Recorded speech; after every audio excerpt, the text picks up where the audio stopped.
So broads, roses are red, violets are blue. Get him Manscaped for V-Day and he'll say, I love you. And if he doesn't, honest to God, on to the next one, broads, because Manscaped is it. The Manscaped Perfect Package 3.0 is the best men's grooming tool on the market. It's fully waterproof and fully equipped with their patented advanced skin-safe technology, so there's no risk for nicks or cuts. Ouch, no more of that. No matter what your guy's hair preference is, everyone loves Manscaped. The grooming tools are top-notch, and they also have the crop preserver and crop reviser for the balls, okay? It helps with the stick and with the sweat and with the smell and all of it. And my guy can't get enough of his Perfect Package 3.0 from Manscaped. He's starting to spend more time with it than he does with me. And I get it, honestly. So get 20% off and free shipping with code CHATTY at manscaped.com.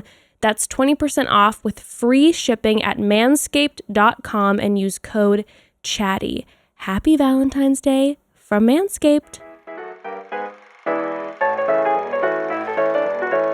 And welcome to another episode of Chatty Broads with Bekah and Jess.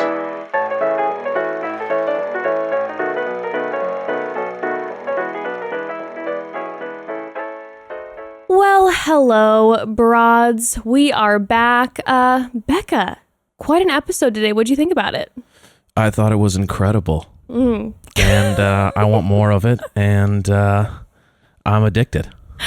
Well, we love to see it. Broads, this is obviously not Bekah's voice. It's my husband's voice. Hello. Hey, babe. Hi, babe. How are you? I'm doing fantastic. How are you? It's nice to be on the couch in our backyard with you. I know. It's like I almost live here. It's almost like we've been here for a whole year and never left. It's almost like I've been stuck with you for a year. It's almost like this home is a prison and you're my soulmate. It's almost like I can't get away. Oh, well, thank you for filling in. So, broads, today, Bekah is not going to be here. She sends her love and we send her love right back. Gray's not feeling too great. On top of that, Bekah is in the middle of midterms. It's Ruth's birthday. Well, today, now that you're listening to it. And so she took a much needed just day to just do all the other things she does, which are many. So Evan's joining me, but make sure you tune in our Thursday episode. There is so much like beyond tea that's been happening in just a week of time during this. It's just wild to me. So The Bachelor has all this tea that's going on. Obviously, love you, babe, but I have to have Bekah here to recap. You need the pro. So we have to do that. So on Thursday, we're going to be going all over this Bachelor tea. This tea doesn't just include the current season. We are talking about Jed. Oh my God, remember him? Dylan, probably some Hannah tea at this time.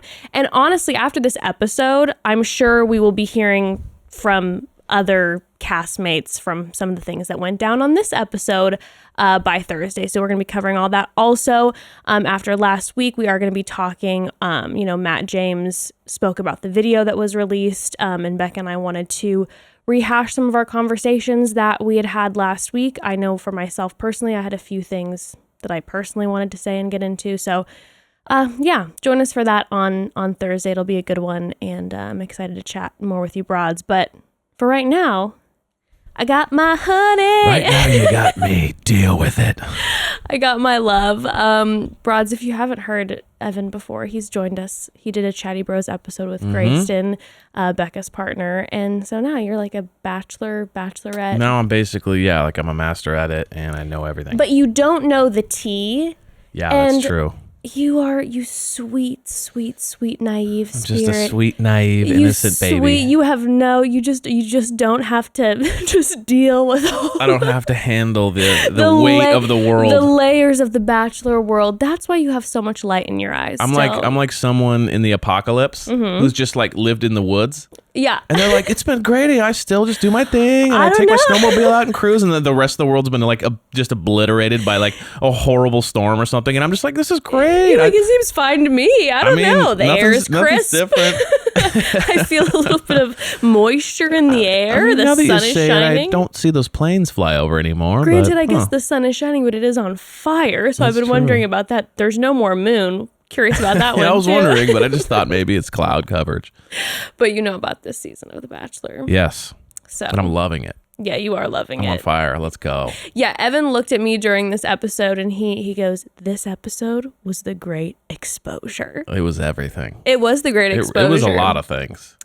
Did this episode feel like it lasted for 3 years? Do you not in a way that like I was like, oh my God, it's going slowly. It was more like there were so many things happening. Well, and I also felt like there was a lot of dates too. So not only was the front half loaded with a lot of like heavy drama and a lot of situation, but then like afterwards, it was like bam, bam, bam, bam, bam, bam. There's a million different interactions. Usually there's just like more like, you know, here's a long date situation. They talk, but it was just one after the other, one after the other. Well, you know, they've been cutting the dates. Like they've only kind of been showing 2 the past couple episodes because there's been so much drama that they haven't been showing the typical, 2 one-on-one dates, 1 group date, or sometimes 2 group dates, 1 one-on-one date, whatever. They're ripping through them. Yeah. They're catching up. They're catching up, and okay, so do you want to just get into it? Let's do it. I'm ready. Let's just get into it. Let's okay, go. yeah, you're hot. I'm hot right now. I just watched it. Let's go. Also, I don't know why, but whenever we've done an occasional episode together, and I just visualize people who are watching or who aren't watching on the YouTube, like picturing us using one mic. Oh, sexy. Babe, get over here. Come here.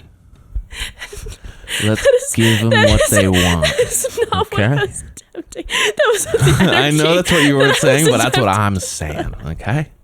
That is not Get the energy. over here. I'm you can share my mic. I just picture people at home seeing us occasionally, like just imagining us sharing one mic and being like, "Hi, honey." I'm just like, oh my God. Yeah. So you can picture that if you want to.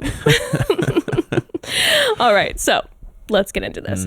So we start off like right off the bat, we're in deep, with the Queen, with Anna.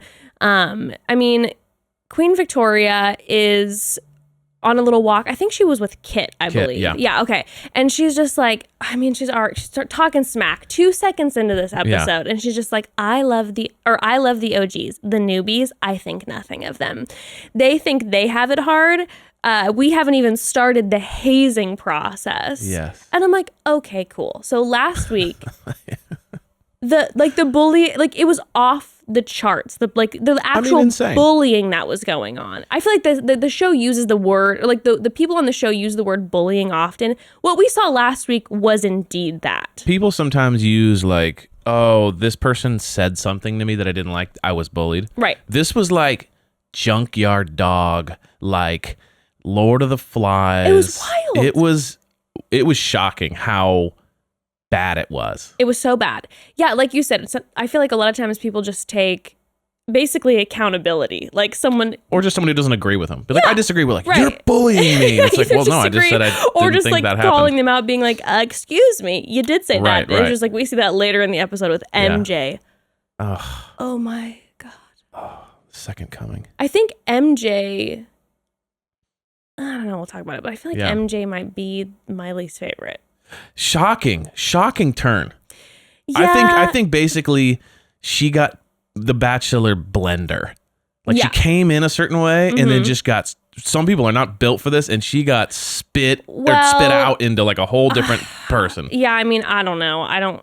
Maybe not. Oh, maybe it's exposure. I don't know. I know Bekah always says, she's like, obviously the process can really break you down. That's what I feel like I'm saying. But you also like, colors, true colors. Sure. Out. No matter how mad you are, you don't, there's a certain like spine you have. Like, I mean, you know me. I'd go on the show. I would never just be like, you want to see me fight? Get the popcorn. And just be true. Coming for people for zero reason. Yeah. Come on. She's got some pent up I might be talking shit, in the corners. Yeah. I might be saying the occasional, like, she's nice, but, Yeah, but, planting seeds. Sure. We all know you. Shut up. But yeah, so I mean, it's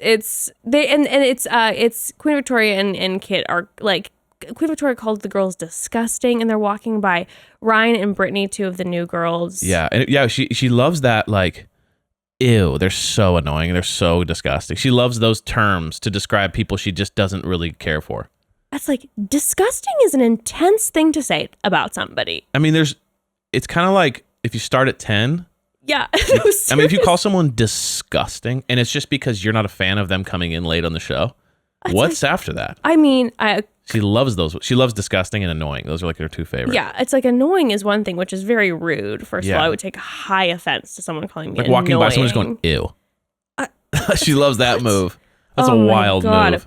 Well, we see for a second Anna talking to MJ and saying that she doesn't give a fuck about Brittany anymore, blah, blah, blah. Also, we'll get more into this probably on our Thursday episode. But listen, here's the thing. All these photos have come out since when Anna was trying to shade Brittany. Yeah. And she kept saying, like, I know some girls who are in bottle service and they said blah, blah, blah. Well, all these pictures have surfaced. Anna was a bottle service girl, which is great. But what we're getting is it's like, hey, you're not being fully transparent here as you're also calling someone out in a horrific way. Like, I mean, yeah. It was like, okay, so here's 100 photos of you doing bottle service, and yet you're going to come to the table and be like, I know some random people who used to do bottle service. It's like, all right, let's be very clear here. You knew some colleagues. You knew some colleagues, or you yourself would run into her. Yeah. I mean, she might have done it years ago, but it's like, okay, we're leaving out a large chunk of the truth here. Certain things are being left out. Well, I was so glad. What I was really concerned about with this episode is that they were going to take the conversation of sex work and try to demonize it and make it this whole thing where she goes to Matt and Matt's like, oh my God, how but instead, again, we'll get into it, but instead Matt was just like, the fact that they lied about you, and that was the focus. So I was very glad at how that was handled. Yeah, the whole thing with Anna, it's like, dude, come on. Yeah. She kills me too, because she is like a character. The way her face is, the main thing that I just think is the funniest thing about Anna is she does not have the human ability to hide whatever she's feeling. No, it's all there. It's just, she's smiling and her whole face is contorting and just screaming whatever she's feeling. You don't have to guess with Zero. Anna. You could be in a room and be like, which one of you did it? And you just look around the room and she's like, oh, like she's not me. Everyone else has their poker face, and Anna's just like, yeah. No, totally. It's just like, oh my God, like, it's insane. It's true. I mean, I do have to appreciate that. I do like someone who I can read. I mean, it's like reading from a mile away. But I mean, yeah, they're all, and then here's the thing too. So like, Anna's doing this whole thing where she's kind of like, I don't even care about her anymore. Yeah, MJ is like encouraging her. This is why with the MJ thing. Yeah. Where I'm like, oh God, like MJ's kind of feeding the fire. Like, you didn't do anything wrong. You did the right thing. Here's how you fix it. Exactly. Kind of behind the scenes. It's like, really weird. I don't know. I don't like it. It's like she's watching Anna do what she wants to do, but knows that she'll get burned for it. Yes. So she's kind of like, I'm living through you. Yes. It felt like Anna probably delivered information, and MJ was like excited to hear that like this was about to come forward, that she was about to say these things. Yeah, I mean, I don't know. But Katie, by the way, is saying that the house is getting toxic, and she's the only person on the show who's currently using, or at least up until this point, currently using the word toxic correctly, aka versus Queen Victoria. Well, I mean, she just loves words. She just uses words. To throw it's like she them just out. learned like half the just like, vocabulary. You're toxic, and Katie's just like, the house is feeling a little toxic. It's like, correct. That is correct. That is correct. And I love how the only people that were like, it's not toxic, I don't know what she's, is like the people who are the most that way. Yeah, for sure. They're like so blinded by how bad it is and how bad they've created it that they're just like, I don't know what whoever this person's talking about. It's well, like, they're just deep in it themselves. Okay, so we start the cocktail party, and Matt right away like comes direct in and addresses it. Now, I have to say, obviously after last week, and again we'll talk about this on Thursday when I talk with Bekah, but having some disappointments with Mr. Matt. But I do have to say, I appreciate the way that he handled the situation. I appreciated the way that he was into the great exposure. Yes. Yeah, no, I obviously there's like drama and all that stuff, but just judging directly on the show itself. Mm-hmm. big fan of the way he came in and just immediately like addressed it. Because we've seen drama in the past with like someone saying that someone's being this or this or this and like the Bachelor or Bachelorette might kind of skirt it or won't really quite go all the way and talk about it or might talk to them about it but never really call it out or like they don't want it, but he's just going right in. Yeah. And he goes, I'm cutting it out. Yep. Let's find where the bad stuff is. Let's go. Yep. Which I really like. Yeah, he immediately said like the mob mentality, like old women versus new women. I'm like, maybe don't say old. Yeah, when he said that, I was like, you're tired. Like, you're tired. That'd be like you're on a date and you're tired. You're like, yeah, so how old are you? It's like, ooh, okay. Not a great opener. Like maybe just he's like, we got a problem with some of the old ladies. Say the original women and the newcomers. Yeah, just the old ones and the young spry. Yeah, the young ones and the old ones. It's like digging the knife deeper into the wound. Don't make it worse, Matt. Yeah. Don't make it worse. And that was when you saw Anna's face. Like when he was calling everything out and Anna's just like, it's like, oh no. Like, it was really, and I don't know if you saw this too. Victoria visually gulped. Yes. Like she went like, oh no. It was like a movie. It was like a gulp. It was like the teacher came in and was like, hey everybody, guess what I just found out? Yeah. Okay. Who did this? And then gulp. It's like, yeah, I mean, Anna's face was like the most obvious. Also, he had just such that parent disappointment thing when he was saying, he's like, it sucks because I don't get a lot of time with you all anyways, and now I have to spend my time addressing this. Yeah. It was worse too, because it wasn't even like he was angry.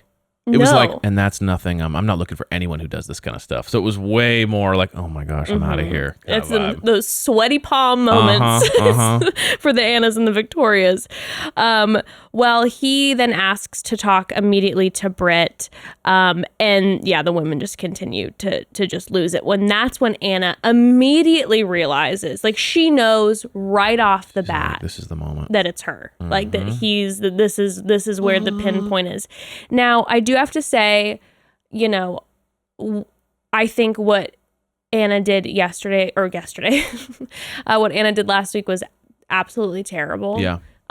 For so many reasons. I did appreciate that immediately she was like, I know what I did wasn't right. And it wasn't like, here are 17 excuses as to why I did it. Because it was like, no, I know what I did was fucked up. And which is terrible. And but also like, it's like, okay, yes. Yeah, so you're aware of how bad it is and you still did it. But I do appreciate the non-excuse situation. Yeah. I mean, I did. Yeah. She kind of went right for it. Yeah. She's like, she sat down and she's like, listen, I messed up. I this. Now, whether I don't think she was necessarily, it didn't feel like she was super sorry because she had like the fake crying thing where it's like, it's like you're like, and then no tears come out. Yeah. So some people are just dry though. That's true. But it just felt like she was trying really hard to like cry. Because I feel like that's how I feel like when you cried, no tears. Yeah. I mean, I have seen you cry so very rarely. Yeah, I don't have it's one of my most favorite things to try to get you to do is to make you feel super emotional. Be like, I love you so much and these are the ways, and just be like, oh, let me see them tears. Let me see you bleed. But you're a dry crier. I can be, no, I mean, it comes. It definitely comes if it goes long enough. Okay. But it definitely felt like it was one of those, like, I felt like she was less, like she was definitely accountable for what she did, but it was more like she was in shock. That's what it felt like.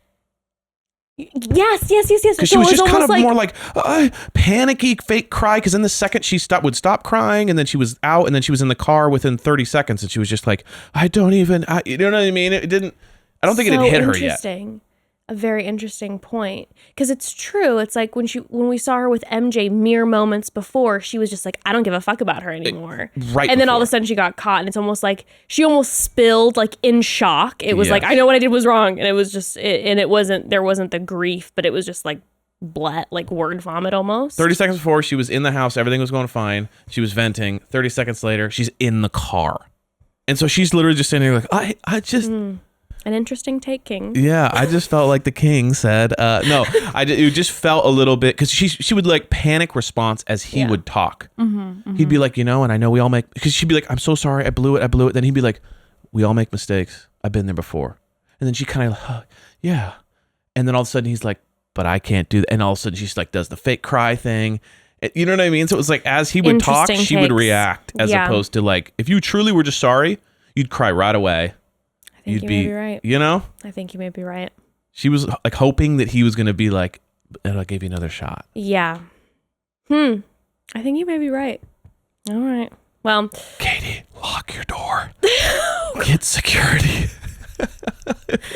yeah, I mean, honestly, who I'm the most worried about is Matt James after that Victoria exit, but we'll get to that. Yeah, that was wild. All right. But Matt then talks to Brittany, and she says that Anna came to her to apologize, which is, I think, something that I don't know if I didn't like catch it in the last episode, or they edited it a certain way where it didn't exactly seem like Anna was apologizing, but apparently she was quote unquote apologizing and then was like, by the way, I told everyone in the house, and the whole crew was sitting there. So, you know, like I said, Matt thanks her right away and wants to address it. And he says, because, and he said, I want to address it because it's a rumor and a lie. And I appreciate that he didn't go into this place where he's like demonizing sex work. He wanted to call it out because he said, this is a rumor and it's a lie. Right. Sure. So, you know, I would feel like there are plenty of bachelors in the past who I hate the way that ABC put a woman in this position in general and expose this. But I would imagine that there are plenty of bachelors in the past who would have made it a drama in a way of like speaking of that work negatively. So I do have to say that I totally. And you know what? It's so funny. I was thinking about that whole situation.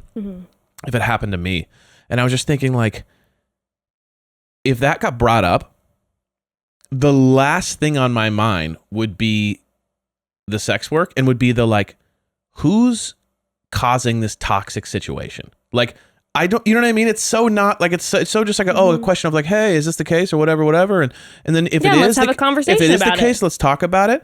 But like, it's such not a deal breaker to me if someone, like if that was in the past or current or whatever, compared to like, I'm a devious person that's like starting this, and even if it's true, like, you know, telling you about your personal life and then trying to like make it look bad and shame you, and like, and that's the crazy thing about Anna, is like, she didn't realize that like that was the bad thing. She was trying to paint her as bad, and that was the worst thing you could do. But it was like, no, that's not at all. And it was your actions which were like so clearly the bad thing. And it was crazy how she just didn't even see that.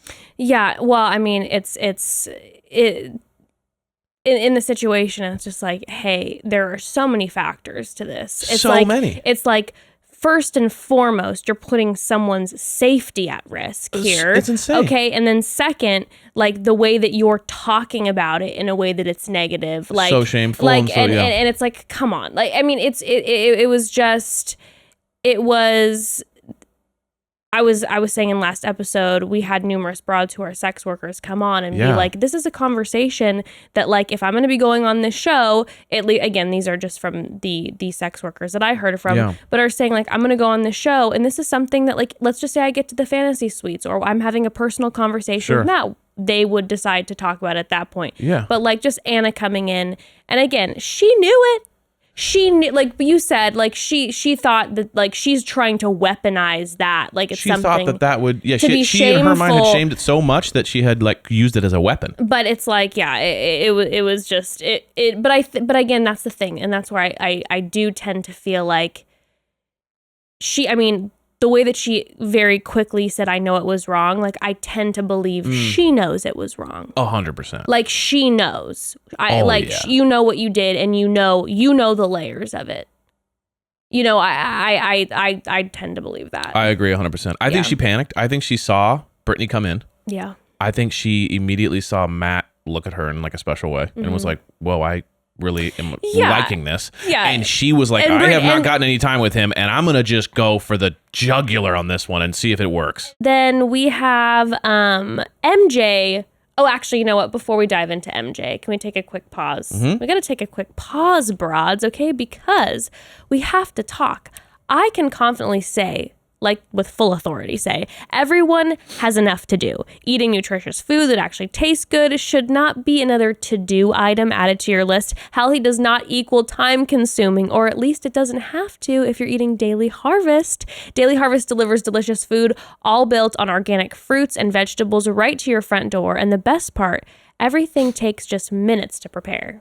Actual minutes. I eat Daily Harvest constantly. Yes, you do. It's become my favorite quick, delicious meal all the time. Jess actually hides them from me when they arrive to the house because she knows I will abscond them. I love the minty smoothie and their harvest bowls. I like to cook up some eggs or saute some meat and mix it in with the harvest bowls. Or even better, everything stays fresh in your freezer, which means you always have some options on hand for any meal at any time of day. Yeah, they don't last you that long, though. You go through them It's 2 days. quite quickly. All their meals are preservative and added sugar free, and truly, I haven't had a single thing yet that I didn't love.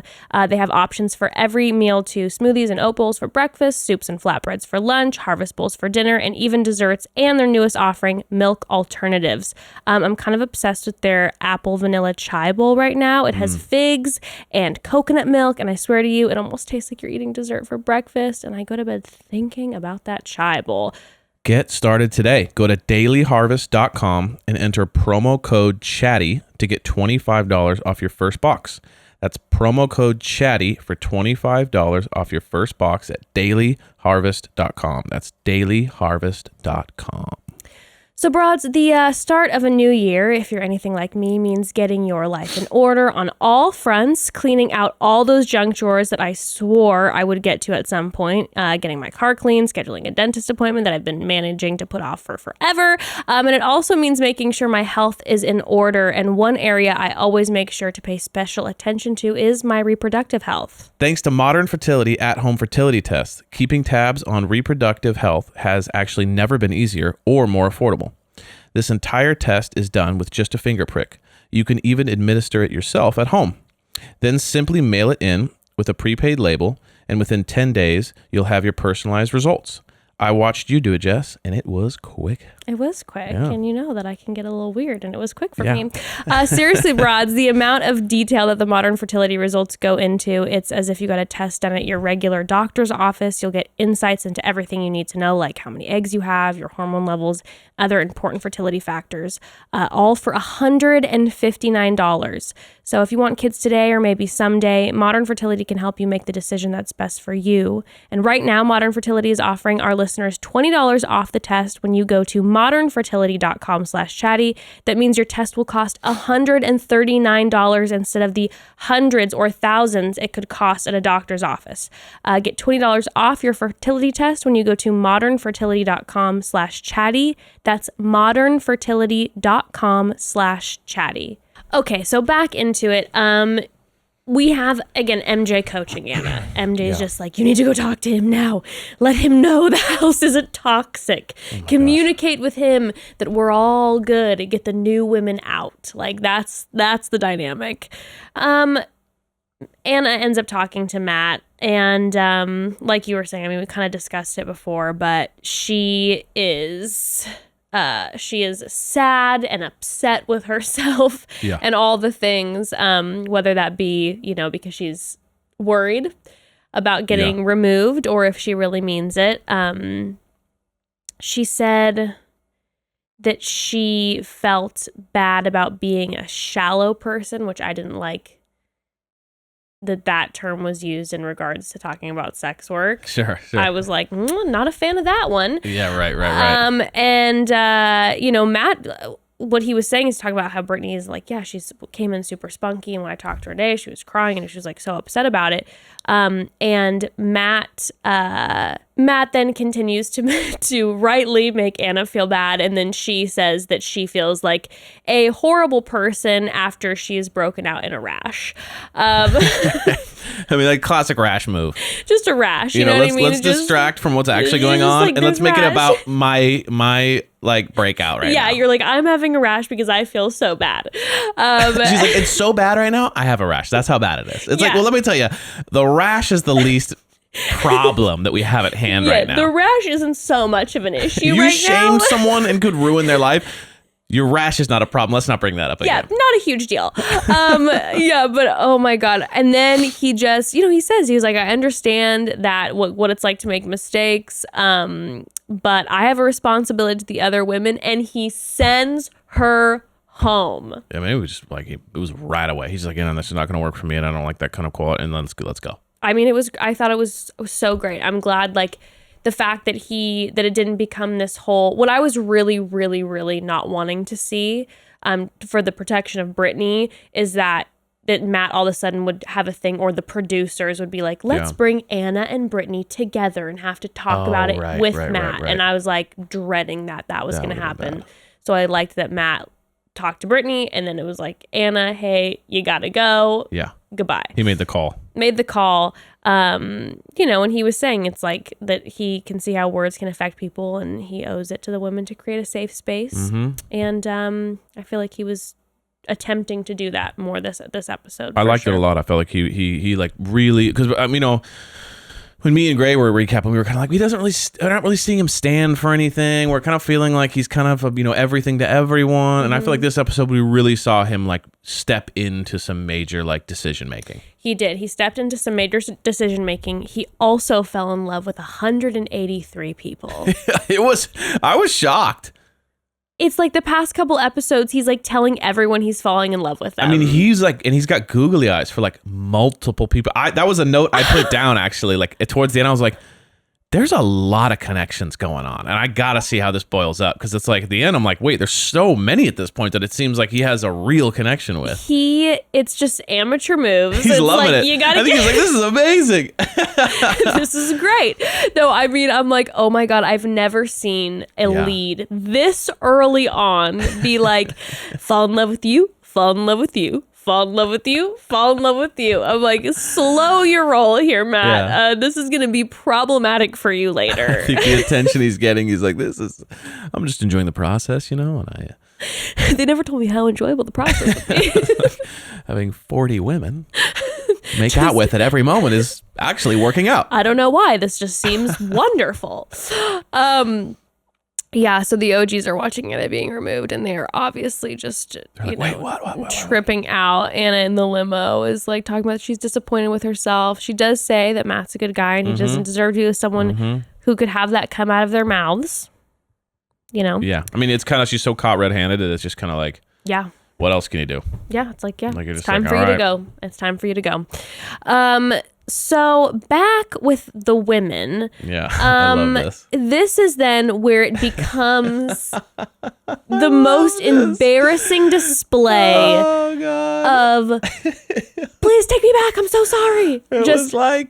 It was like you were in government and you tried to commit a coup to overthrow the king. The king found out about it, brought the guard in.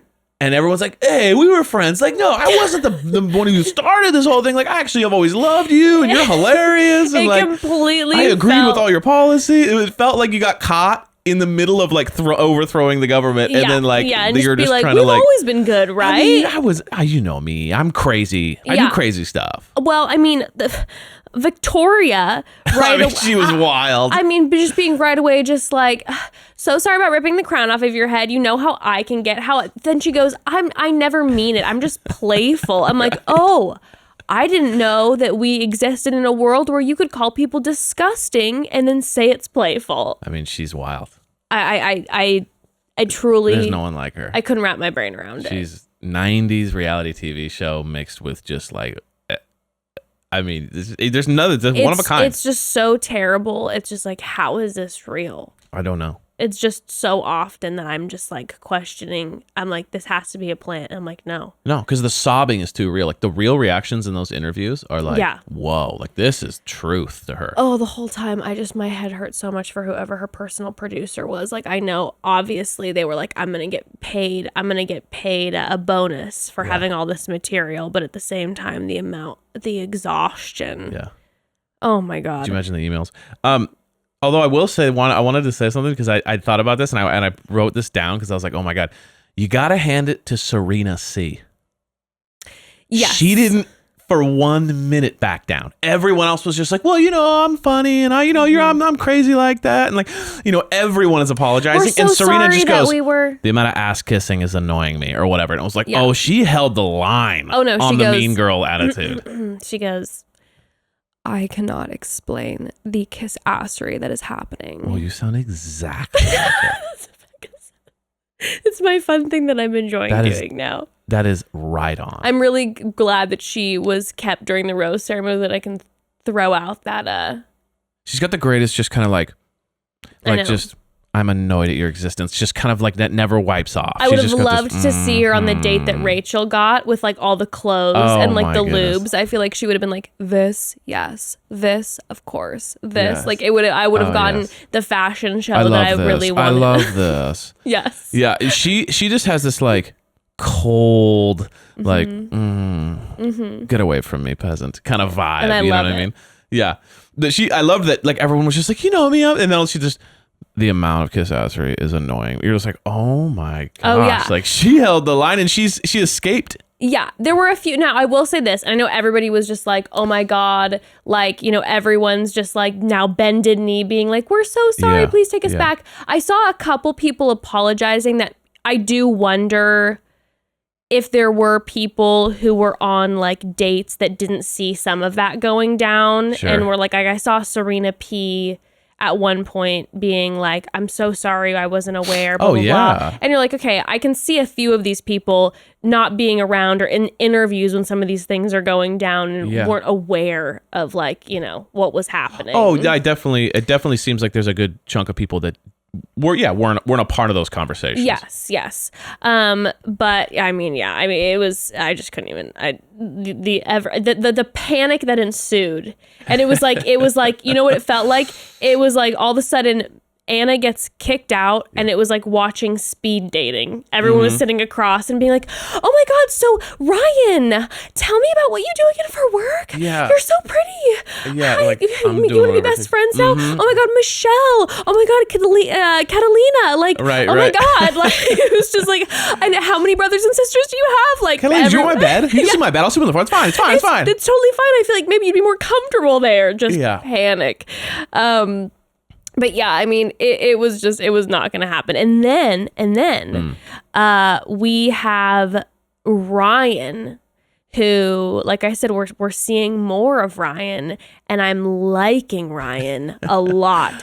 And Ryan is like, is this for real? Because, wrong is wrong. And you could have said this days ago, and now you're doing this out of convenience for yourself. And I'm not buying this. So then Matt sits down with Ryan and she said that Queen Victoria, at one point, like he was like, how have you been feeling about stuff? She's like, she made it cheers like to the OGs, and it was like, picked a side. It was like, that's annoying. And then we hear that she told her to her face that she was a hoe because she was a dancer. And it's like, okay, so here's the thing. Which is so on brand. I mean, it makes she'll say that to the camera. I mean, it's like, but I couldn't even believe we didn't get that. Which I go, it's like, okay. So I was getting messages from people throughout this episode. We saw a lot of, and also heard a lot of frankenbiting with Victoria. Which a frankenbite is like where they take a clip from another scene and insert it and make it sound for Victoria worse. So they inserted like, you losers, like her saying that. You could hear that they inserted that because they did that when they did that later on in the episode. Yeah. Because they had used an old bite underneath her walking around. And I was like, oh, I've heard that before. Yes. So they probably do that. They were trying to make her sound worse. Sure. And so people were messaging me that and being like, they're frankenbiting and like, what have we not seeing? And I'm like, I'm sorry. I understand that maybe they're adding to it, which I don't think is right or good. But I think Victoria has made very clear her character. Oh, yeah. You can't fix that. And now we're hearing that off camera, she called Ryan a hoe, which Ryan then starts crying. Sure. And she's trying to start talking to Matt about something. And then Matt, tells her like that he's sorry, that you have to deal with that. He's not going to stand for it. Matt's like, I thought Victoria had a big heart. And I was like, what the fuck? I thought Victoria had a big heart. What conversations are you having with Victoria? It is strange with her and him. Well, he said in interviews so I was like, how did you not see? He even thought just like, she there's was something funny. Okay, you thought she was just quirky and kind of just had some weird thing about being a queen or something. This is the thing. It's every season the producers encourage you to keep certain people around for a drama. So obviously he's not into her. Right. The producers want to keep her around for a drama. Sure. And maybe he didn't actually visually see her being mean to any of the women.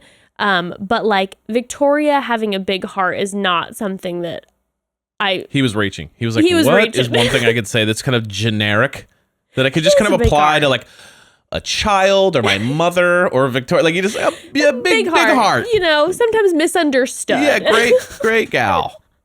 It's just kind of nonsense. Well, Ryan then is done with our conversation with Matt. Yeah. And she's sitting with Queen Victoria and Katie. And she tells Victoria and Katie, she's talking to both of them, about the cheer moment. And that's when Victoria's like, I'm always playful, never malicious. And then Victoria starts, in typical Victoria fashion, somehow making it her issue. Yeah. Just love that. Just like, what the? She walks over to Ryan and she's like, you know what I do love about Victoria? The one thing I really love about her is that she doesn't have the Anna thing, which is like, I'm talking behind your back. She talks behind your back, but then she'll walk right up to you and just like Ryan's sitting on the couch and she just walks up to, what did you say to him? That's true. It's a wild move to be like, I sense something's weird. What did you just say to him? Yeah. It's like, and she's like, well, I just said that this, and I did bring your name up that you called me this name. And then she goes, well, you know, I say things like funny, like I'm just joking around. And then she goes, no, you didn't. You said this. And she goes, ugh, and she walks away. And then like 2 seconds later, she goes, these losers. And like right after she has said, everything I say is a joke anyway. And then I just had this thought when I saw her walking in the hall with her gown on. And I thought to myself, like, she would be amazing in like early 1800s British royalty, like fighting for rich husbands, dowries, and like cutting off people at the knees. Yeah, you're in Bridgerton mode. Bridgerton mode. For sure. Like I could just see her like being amongst a whole dance and being like, well, I did hear that she da-da-da, and then like create, and then just like being like, well, that person, I heard that she worked at the stables, and like, you know, like she just has this, like, she's picked from a movie.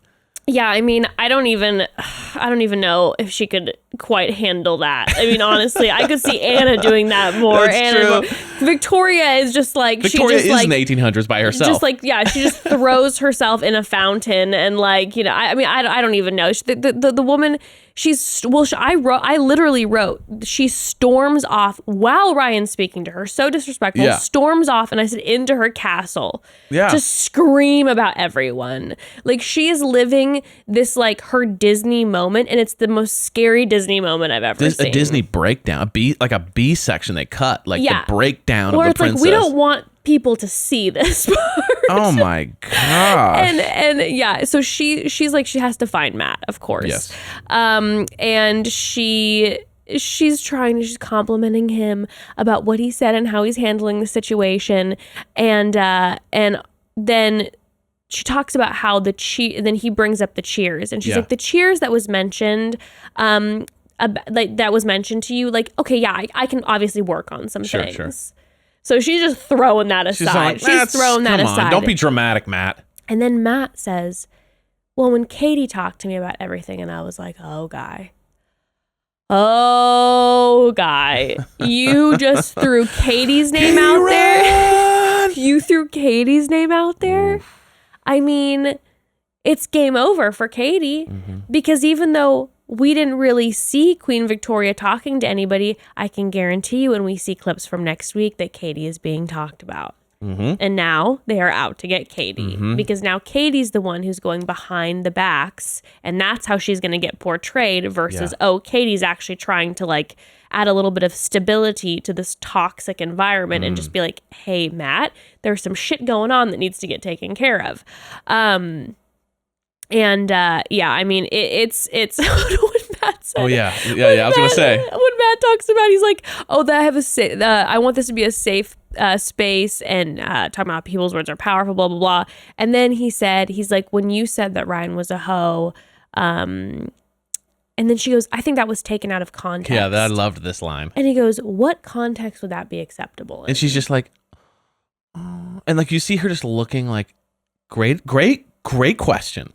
Great question. I do not have an answer for you yet, but I will be back with an answer. Like it was a great, like in what context can you call someone a hoe and have it be like, oh, that's fine. Come back into the house. It's like, you know what? The only time it is acceptable is when you and I are in bed and I ask you to call me such. Okay. That's acceptable. Okay. And then Matt's question, yes, excuse me. What context would that be acceptable?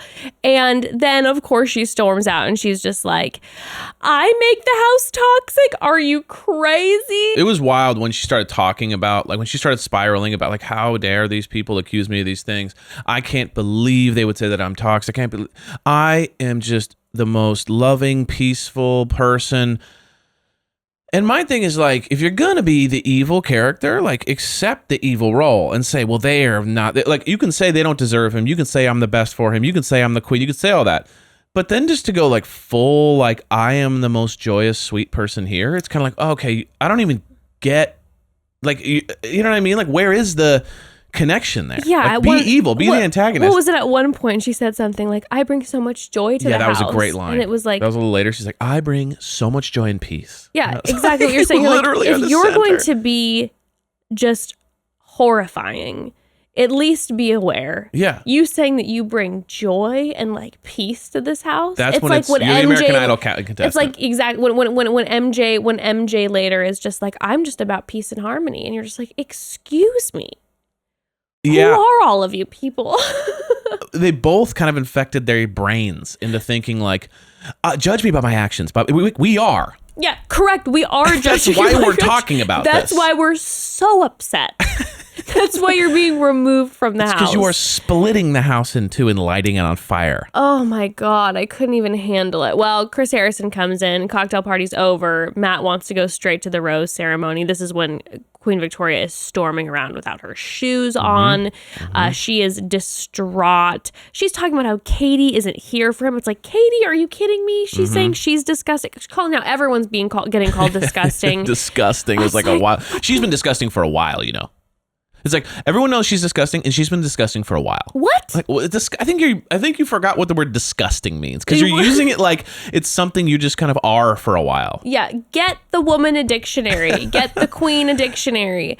Yeah, I mean it's just so wild. Oh, and then a scene that is burned into my brain for some reason and will be for an eternity was her sitting on the steps outside talking to a producer off camera. You know, it's freezing out there and she's going off. And I'm just like, this woman looks like she should be smoking a cigarette. Yes, outside. she needed a cigarette. She should be smoking a cigarette outside of the club that she just got kicked out of and had the bouncers standing over her, having called all the cops and being the Uber's coming. Yeah.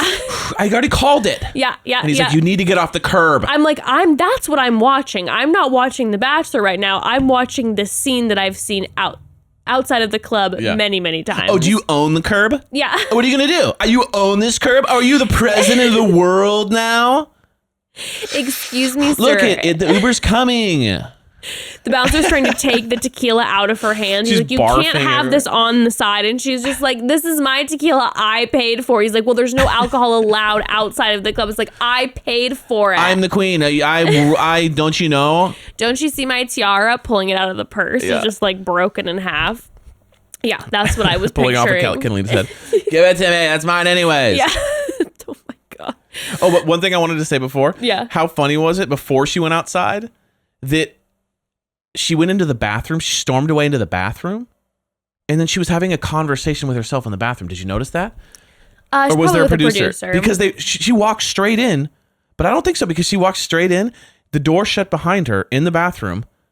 And the camera, and she's just like, you know what? And she's just talking and no one else is talking. I think she's like literally having a conversation with herself. She's probably just like, I'm mic'd up, so I'm going off. And hopefully they get some good sound bites out of this because I am livid. Oh my gosh. Well, yeah, rose ceremony. Matt comes up and the man looks exhausted. Yeah. He walks up and he doesn't say nary a word. Nary a word. He picks up the roses and just starts handing them out. He's beat. And then guess who gets the first rose? What a power play. Brittany. Everyone else, bye. Brittany's getting the first rose. It is a statement rose. There's a couple in a row, too. A couple of the new girls. Yes. Like, bam, bam, bam. But that Brittany rose was a statement. That was big time. And then like Ryan right after. Another statement. Hello. And then Rachael, Serena B, Maggie, which by the way, we haven't seen Maggie at all. Like straight up. I feel like we've at least gotten a line or two out of some people. Where's Maggie? Literally Show nowhere. us more Maggie. Kit, MJ, Ugg, Jessenia, Katie, Abigail, Chelsea, Serena C. So get sent home is Lauren, which I am devastated by because Lauren is the lawyer who also looks like a top model who we got to know a little bit last week and I was really liking. So excuse me. Yeah. Catalina's gone. Mari's gone. Babe, I'm sorry. I know she was. Oh my God. I know Mari was. Listen, I'm crying. Listen, every once in a while we'll talk about the show. Every once in a while, Evan will just be like, "Yeah, well, with someone like Mari," and I'm like, "All right, Mari's who you say your prayers to before you go to sleep at night. Like Listen, she's Mari. It's gonna be okay. Okay, you'll be okay out there in the streets. I'm sure you'll have many suitors." Yeah. Waiting for you after the show. I'm sure that was never a problem. But no, this was the great purge. Yeah. This was the great purge. Well, I mean, yes and no. Because couple casualties along with the purge. We're upset about, I mean, I'm like, I liked Lauren. I didn't know Catalina. I liked Mari. Victoria's gone. Anna's gone. Hooray, hooray. Right. So that was pretty intense. Yes. That happened. I mean, that was pretty, I figured Queen V would go a little longer. Yeah. Just to kind of keep stirring the pot. But I will say I think she burned too hot. Well, I think also, I do firmly believe that the producers were like, please keep her, please keep her. And I would say, at least, again, from an outside perspective, like the way that Matt responded to Anna, I would assume that maybe he was like, all right, he's done. Mm-hmm. Like producers probably wanted her. They would have loved if he would have decided to keep her on for another week. But it was like, no, I'm done. Yeah, and they just showed, certain women speaking about the situation, but there could have been more too. Oh, so it could have been like the 8th woman being like, it's toxic, it's the worst, it's insane. And so he just probably went to the point, like, I can't entertain the fun drama. Like, I got to cut it out. It's just too much. I mean, yeah. And also it's like he has been like, Victoria's been like starting to stir every single time.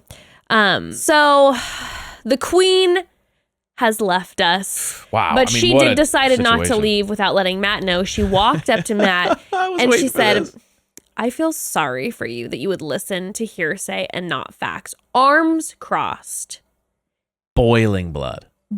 Matt has never been. She's shaking. Matt has never been more afraid in his entire life. I was ready for a swing, for like a hook. I couldn't believe what I was watching. I feel like I saw it flinch. I was ready for just like he was gonna have to move it away. Where's security right now? Like security, it was like getting ready that they were gonna have to escort the queen out. She grabbed the knife from the kitchen. She's like, yeah, that's what it felt like. We were close to that. That's what it felt like, and I was just like, honestly, Matt, you need to sleep with both eyes open, my guy. Pretend like you're kissing someone. Keep those eyeballs open while you sleep, because Victoria is frightening. Katie and Matt, be very aware. Get the best security systems. Yes, be very aware. So then, okay, now we're going to start getting into some dates. But by the way, there was a little preview in between this. I don't know if you saw it, but they are casting for seniors looking for love for the Bachelor franchise. I didn't see this. They talked about this before, and before the COVID times, they were like, they're going to do a senior edition, which Bekah and I had been like hoping and praying for, and then it started to come to fruition. And now apparently they're casting for it again. And I'm saying, hey, ABC, probably not a good idea right now.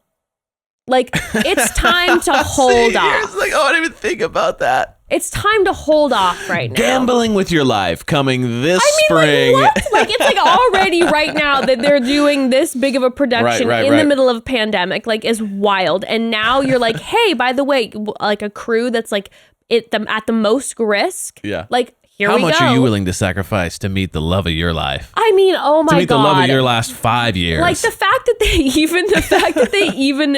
they even had that, I can't believe. I'm like, the nerve.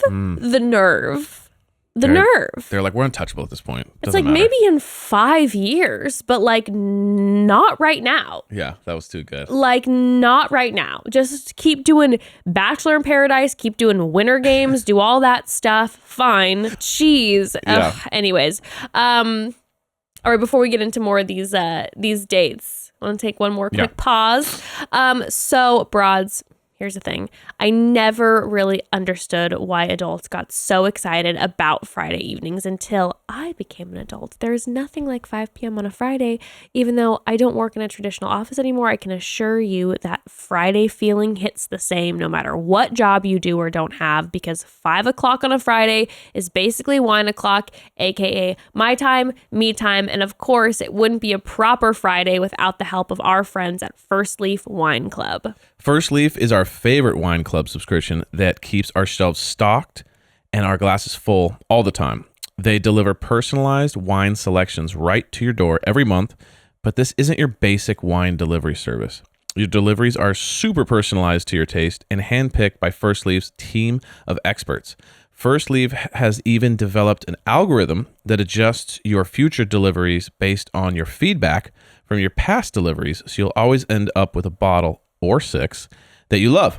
Jess and I have the exact same taste in wine. That's one massive thing that I love about you, babe. Oh my God, I love So it, my our life. First Leaf box has become basically our perfect 6-pack of different Chardonnays. I love when First Leaf delivery comes because, well, who doesn't love wine showing up at the door, right? But really, it's always just a cause for a little extra celebration. And it's fun to try out new wine styles or vineyards that I might have just walked right by at the grocery store. They always have the best selections. So what are you waiting for? Get that Friday feeling like we do any day with First Leaf. Join today and you'll get 6 bottles of wine for $29.95 and free shipping. Broads, hear me out. These are expensive. These are nice bottles of wine. Nice. Okay, Really these nice. are $20 bottles of wine. So you're going to get 6 bottles of wine for $29.95 and free shipping. The deal That's is crazy. outrageous, okay? So go to just go to tryfirstleaf.com/chatty. Again, that's 6 bottles of wine for $29.95 and free shipping at tryfirstleaf.com/chatty. That's tryfirstleaf.com/chatty. Also, broads. Okay, let's talk about one of our most favorites, babe. Listen, most of us have been staying in our homes 24/7 this last year, and it's truly shown me the importance of investing in the comfort of your home. And our favorite way has been furniture from Article. We are obsessed. And by the way, I gotta say, their most recent collection may be the best yet. It's those rich jewel tones, luxe fabrics, a nod to graphic elements of the 80s. It's delicious. Oh, yeah. It's true. My favorite pieces in our house are from Article.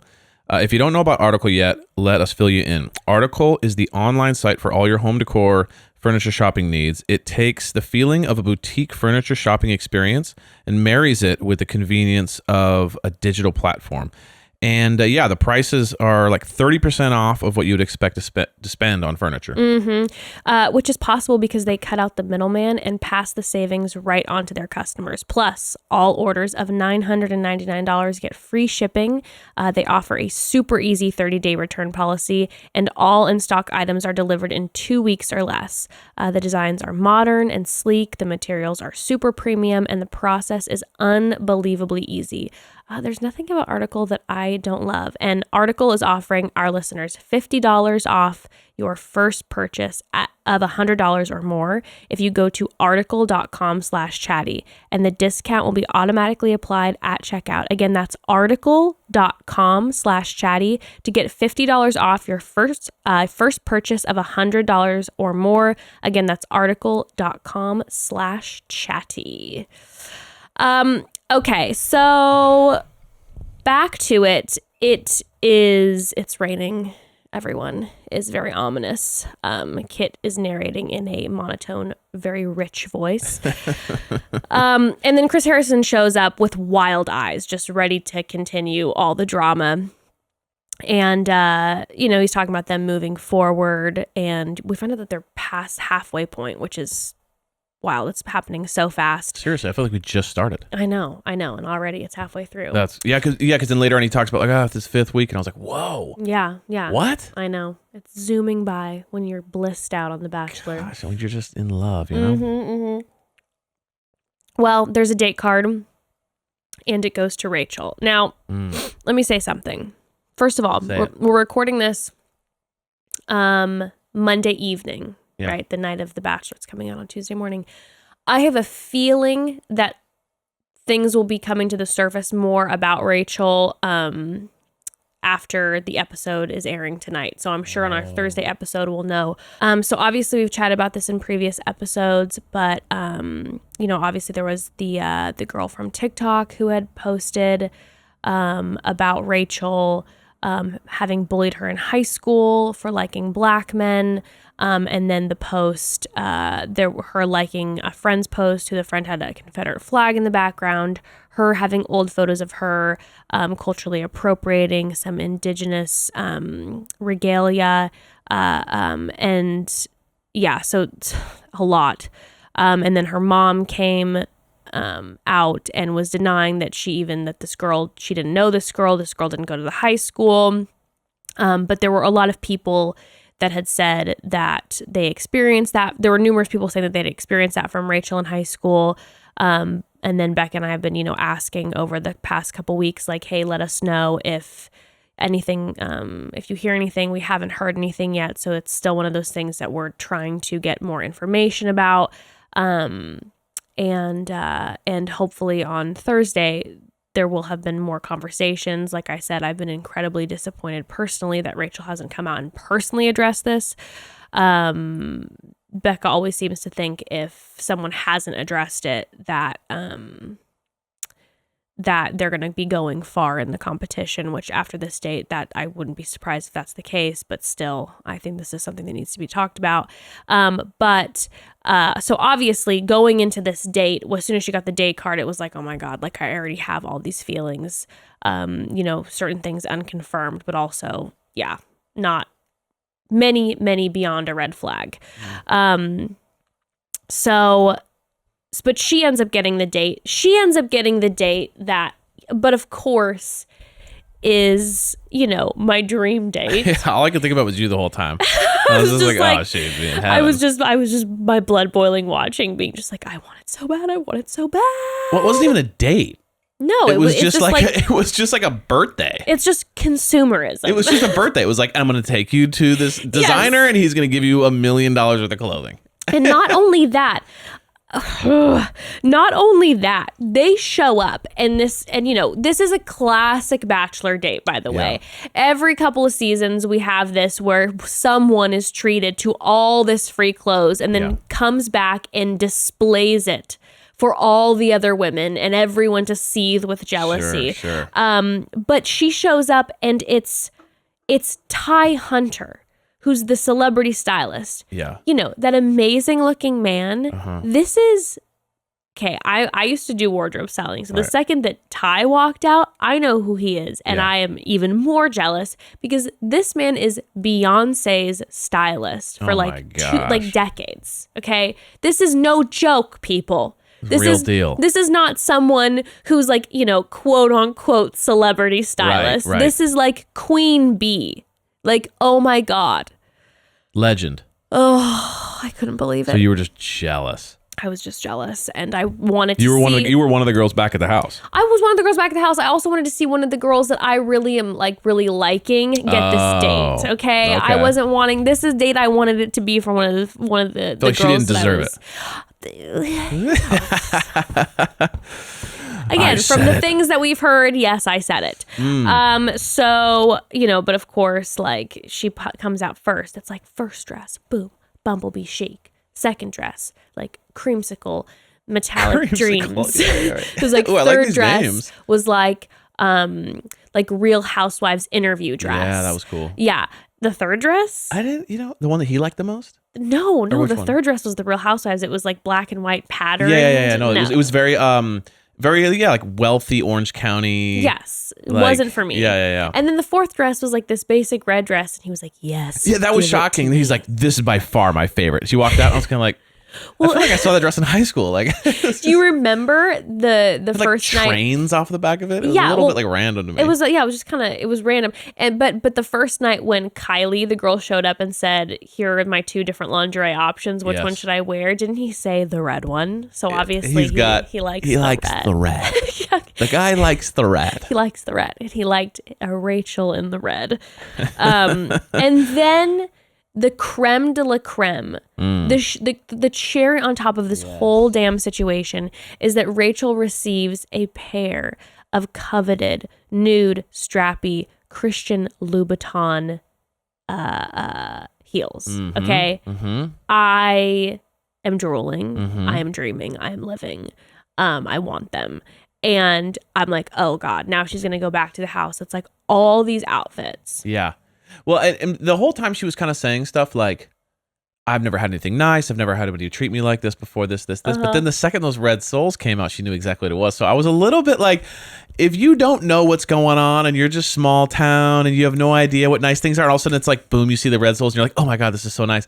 I was a little bit like, you know something. Like, sure. If you don't know anything, that you wouldn't know what that. You'd be like, oh, these are cool, but you wouldn't know but what that. I think a lot of women know. Okay, I assumed a I just red was bottom, but I mean, but I don't know. I don't know. But no, well, that was a whole other thing too later on in the day. She was playing that very well. Like, she made him feel like a knight in shining armor big time. I was a red flag. Like, I was draped in red flags watching her. I was just chucking red flags at the screen. Okay, so what if all the news hadn't come out? Because obviously you're going into this with, it's like if you know something about someone, it's impossible to look at it from, because I didn't know about all the news, so I'm just watching it straight up, and I'm kind of going like, man, it's kind of a breath of fresh air, because I'm dealing with so much of this petty drama at the house, and she's just kind of like purely just being like, wow, this means a lot to me. You know what I mean? I think it was a breath of fresh air for him. For sure. And to Rachel's credit, she has been making some seriously wise moves. She hasn't been involving herself in any of the drama. Just smiling in the corner. In and out. Never getting herself involved. Just only chatting with him. No drama. She's playing a very, very smart game. Very smart. My red flags came in the night portion. Okay. And I don't know if I would have had them as extreme as I did if I wouldn't have known certain things, but I definitely would have them. But yeah, I'll talk about that in a sec. But well, she comes back to the house, and of course she shows up with 1,000 bags. Oh my gosh, balling. Wearing the dress and the Louboutins. And then the henchman, whatever his name was, comes back with even more clothing for her for the nighttime. Sure. And it's like, so many of these women have only been on group dates where they've had to physically assault each other. That was brutal too. It's Some like, of those group dates are brutal. They're horrible. They're like, throw this squirrel outfit on and dig around for nuts. Later, you'll punch each other in the faces. Oh, then guess what? You get to wear wedding dresses. Just kidding. You have to attack each other with paint and play a fake weird game of capture the flag. Get into a gross dugout pumpkin. Yeah, and it's just slime around it. Yeah, you're in a giant squash canoe. Like, I mean, I don't know. And then like she gets lubes that she gets to take home. Oh my gosh! And all these clothes. And then Michelle was in a hot air balloon.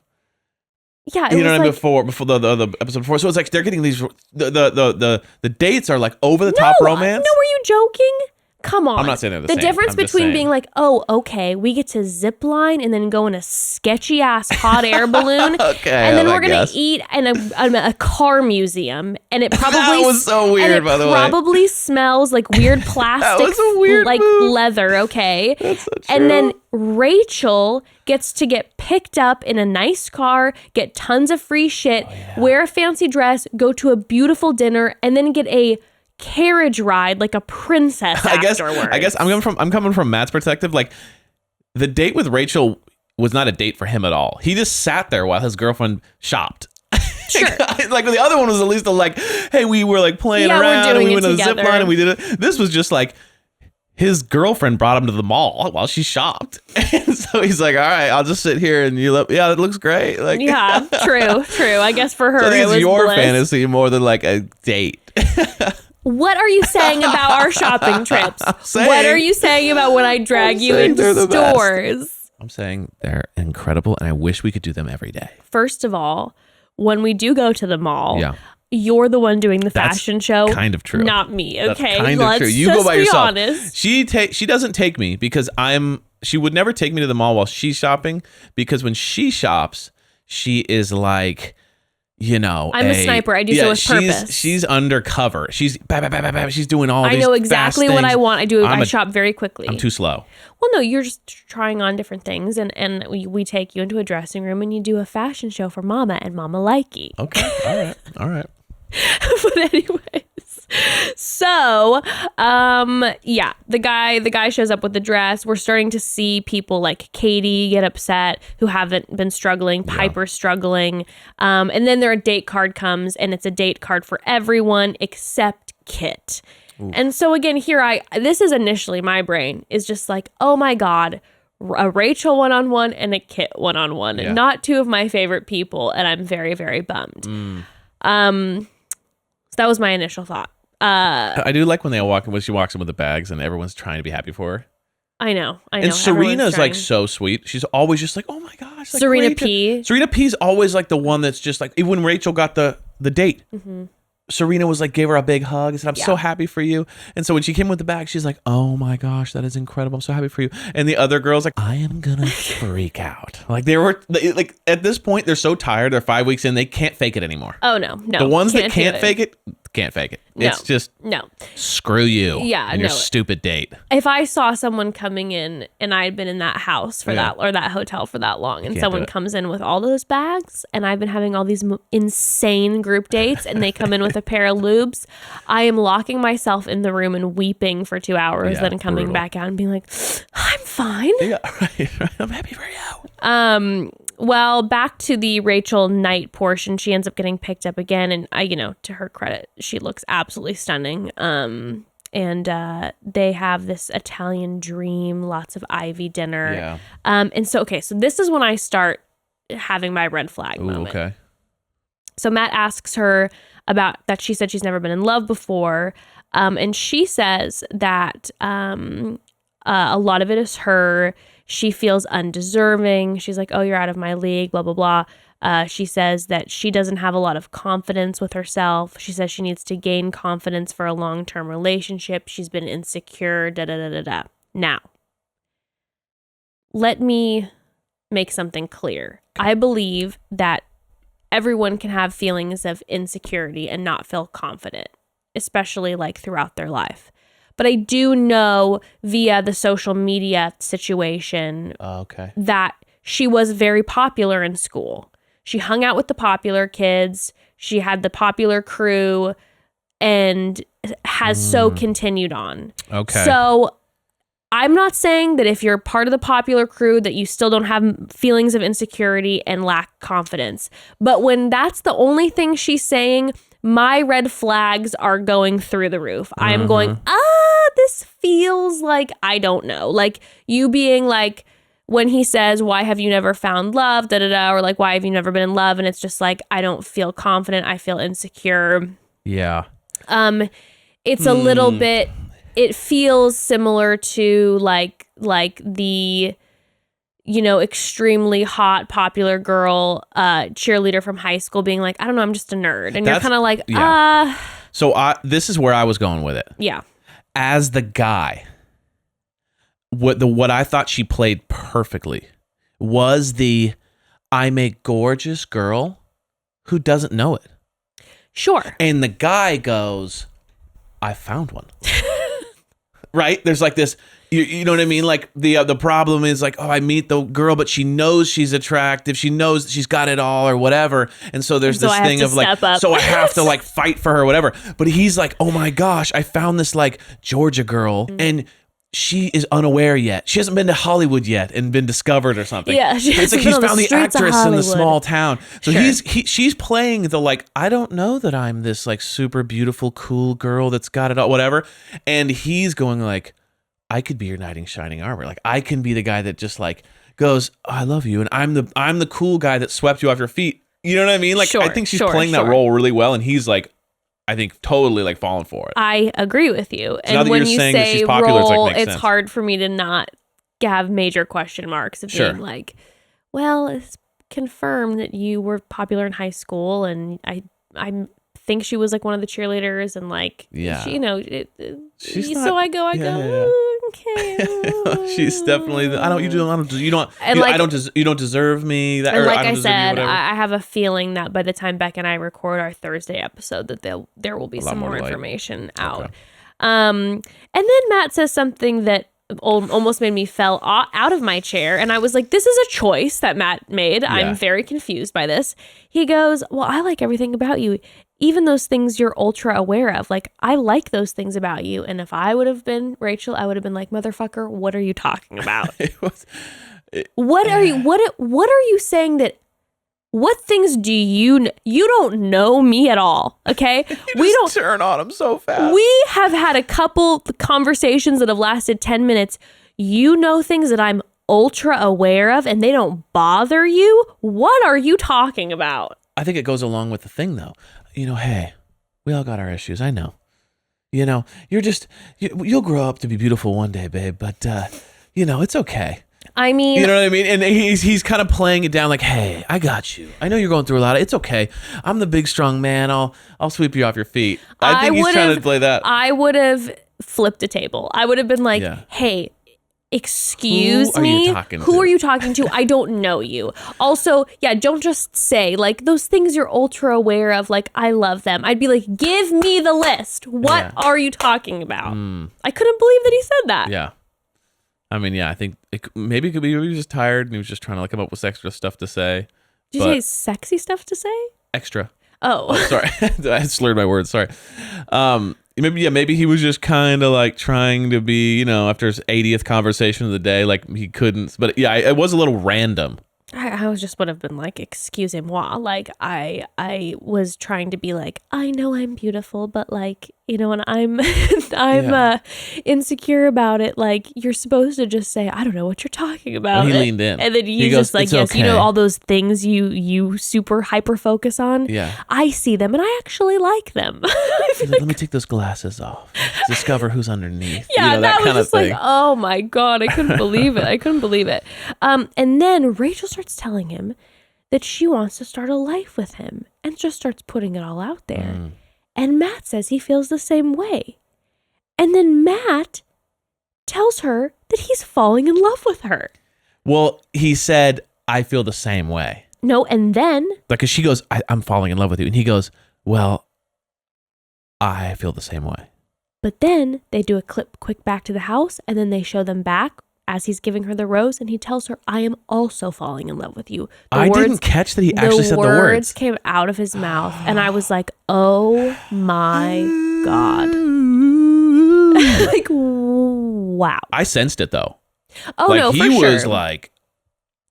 But I felt that he was so into her. But I felt the same way when he was with Michelle. Yeah, no, Michelle. I think Michelle last week was the most electric I'd seen him. Michelle he couldn't keep his hands off her. He was just like, oh. Michelle is my queen, and yes. I stand. No, she is amazing because he couldn't keep her his hands off her, and she was like, I just got here, like I still got to see if I like you. Yeah. And I loved that move because he drove him crazy. She was just also too like. Michelle just was like the perfect combination of like she would joke with him and like kind of like so natural, would throw like comments at him, but then would be super sweet, and then they had this really meaningful conversation. I mean, she was everything to me. She like was the best. She came in and it's like new girl, check. 100%. I'm such a huge fan. Also, check this out about Michelle. She did not get an Instagram until this year. Oh, what a power move! She joined Instagram.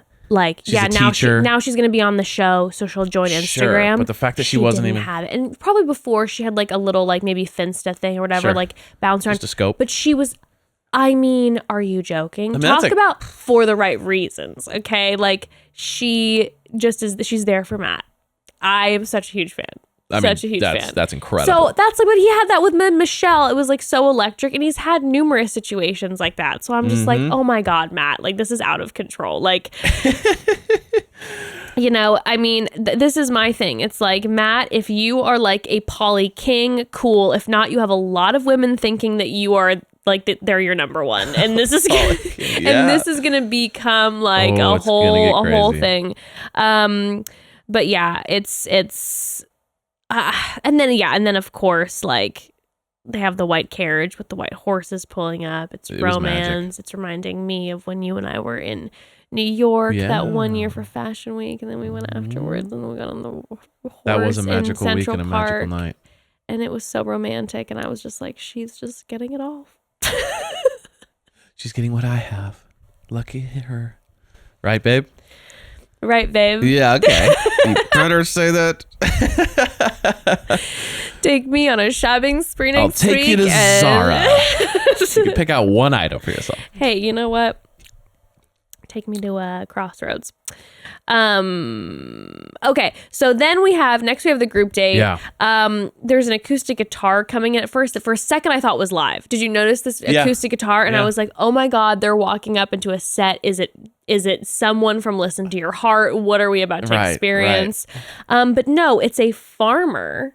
Yeah. And someone, I don't know who it was, but someone in the background is like, oh, he's shoveling stuff. It was like, oh, look at that poor man shoveling stuff. Look, what is he? Is he like an animatronic? Is this like Disneyland? What is this? What is this little farmer? I'm just like, he's shoveling. He's like a farmer. Human being. Yeah, I don't know. It was like someone in the background so that I was dying. Also, my biggest question as I was watching this, my biggest query was, where did they find this guy? Is this man actually a farmer? Did they put in the local papers looking for local farmer? How many people responded to this? Like, I have so many questions. Like, I want to know, was there a farmer audition, a local Nemacolin farmer audition? He had to get tested. He had to get tested. He had to be quarantined. So was this like a random friend of the hotels, or was there an audition for the local farm community who wants to be on The Bachelor? Did they just rush order on Amazon like a pair of overalls and like a plaid top? He's just one of the producers. He's just one of the guys. He's the camera guy. And they're like, hey, Jerry, get over here. And they're like Jerry, you got to really lean into this. Yeah, and he's just like, welcome to me farm. And they're like, well, no. Let's not go full blown like Lord of the Rings with it. Like, he's like, oh, sorry. Hey.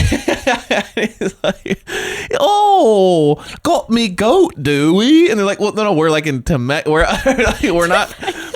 Where are we? Pennsylvania. We're in Pennsylvania. We're not in the Shire. And he's like, oh, Gollumby. Yeah, he's like leaning into it. Like they weren't expecting him to be like that. It became a way big of a problem because he kept turning on accents. So like they would cut to him. Jerry, stop. And they cut to him and he's just like, oh, shiver me timbers. And he'd like bust out some flute or something. And this guy's a nightmare. They're like, fuck, we should have gone with a real farmer. Oh my God. Well, the farm date. Okay, let me tell you something about the farm date. Okay. Oof. Now that was lots of mud. And Mama doesn't do mud, but I would have been shining on the farm date because I fuck with a farm. Okay, you do. I love a farm. I love a farm. I make that farm my bitch, and you know that. You would make that farm your bitch. I love to do I like to kiss a cow. I don't mind scooping up the poop. We have Boris, who's 200 pounds, our dog, so it's like practically having like a large livestock in our home anyways. Like, I love to grab an egg from a chicken. I once went to Rawhide Ranch when I was young, won an animal competition there with their livestock. Like, I was meant to be on a farm minus the Do you think you could milk animal? Yes, okay. Of course. I've done it. Okay, I know. I could actually see you like in this group date and you're just not getting any coverage because you're out like working on a different part of the farm. Like, you're just like, oh, that looks fun over there. And you're like, and you're like, no, you gotta get, this is a date. Like, you gotta get over here. And you're like, sorry, the capybaras are over here. Oh my God, don't even get me started. It's like, she hates to camp. She hates the mud, but I love a farm. Okay. Yeah, that's true. I like to get into it. And you're right. I would have been fully off camera. Just been like, peace out, Matt. If there would have been a cuter thing over there, you would have gone after that. Oh, 100%. Yeah. You know, I get very distracted. Yeah, that's true. And when I was watching like MJ just being like, I was like, you better stop. I already have some issues with you, MJ. Don't you talk about... You better pet that cow right now. Don't you talk about my farm that way, okay? Like, come on. And, yeah, she's just not into this. And then they bring out Frenchie the Goat, and MJ comes for Frenchie. She like comes at that goat so aggressive, and I'm like, listen, lady, you have to love up on the animal. You got to be gentle. You got to talk nice to it. Okay, you just came at poor Frenchie. Frenchie responds. He sensed that like really bad energy from her. He was she like had pent up. I'm gonna milk you, and it's gonna make Matt love me. And then Frenchie's like, dude, chill. No, Frenchie did not like it. And then the farmer was just like, oh, Frenchie doesn't like you. I like the farmer didn't hold back at all. No. He's like, oh, clearly he hates you. Like, I feel like if he would have actually been like a petting zoo guy, he would have been like, oh, it's okay. You know, it's a hard thing to do. He's like, no, he don't like you. No, he's a farmer, and he's just like, I know Frenchie, and Frenchie knows people, and Frenchie does loves not everybody. like you. You know, he's probably getting a producer interview off, like, you know, on another camera, and it's just like, Frenchie tends to be able to sense things about people, and I'll just say I'm concerned. Yeah, Frenchie's only like not liked anybody. So. Frenchie likes everyone. I've never seen Frenchie respond like this before. Well, I mean, she continues to just kind of go in, and then she gets like unhinged at some point and is distraught, and Matt's comforting her. So he, you know, tries to show her some extra love by throwing an egg at her for some reason, which is like the dance of love, I guess. I didn't understand what that was about. Farm call. Yeah, love. it's like it cracks on her, and then she's just like, I'm going to get you, and starts chasing after him. And then... Oh, man, this was brutal. Oh, my God. I mean, this was one of the most brutal just little moments. And I think it was kind of brushed over as just a little thing, but I thought to myself, if that happened, it was weird for everybody involved. I was like watching it. I was like, you this is the time. Yes, because I love Piper. And I'm I'm just like, get MJ out of here. And so when MJ is like, you know, Frenchie's getting bad vibes from her. Everyone else is getting bad vibes from her. And then she's trying to be all flirtatious with Matt. And then Matt just takes off and runs into Piper's interview. And they just have like the hottest makeout sesh. It was like, it wasn't a kid. He didn't walk up and give her like a peck. It was like a 30-second makeout. Yeah, it was sensuality. I'm like, in the middle of him flirting with MJ. Like, it was literally just like, you're so funny. And then if I just leaned over and just made out with a girl. Yep. And it was like, oh, Matt's in love with someone else too. Add that to the list. So passionate. It was very passionate. It was very hot. And, you know. Just another dagger to MJ. Oh, and I mean, MJ it is was just like, devastating. MJ is like covered in goat milk, and she is covered in egg yolk, thinking that like this would be a moment for her. And now he's macking with Piper. And yeah, it was rough. And then the one sad part for me was starting to see Michelle start to struggle. And she was like, I had a one-on-one date, and it was so intense. And Michelle, again, let's not forget, just came in, went straight into a one-on-one, so hasn't had any of like the experience yet. So this was really hard for her. And I'm also going, oh my God, please, Michelle, don't leave. Because then I'm feeling nervous about that. Oh, like that she'll just leave. She's just kind of gives me the type of energy, like I could see that she's just like, if she's done, it's like Elise on Colton season when Elise, like, not remember? Desperate. No, well, remember Elise, the redhead who you were very dreamy with? Yeah. Like, chill. It's true. Chill. She was just like, no, I'm done. It's just too much for me. Yeah, she just pulled that super adult move. Yeah, I was just like, nah, I'm just not like, I like you, and this is too uncomfortable for me. And before I like start to like have a meltdown, I'm out, you know? And I feel like I could see Michelle doing something like this, being like, I really like Matt. I was really vibing with him.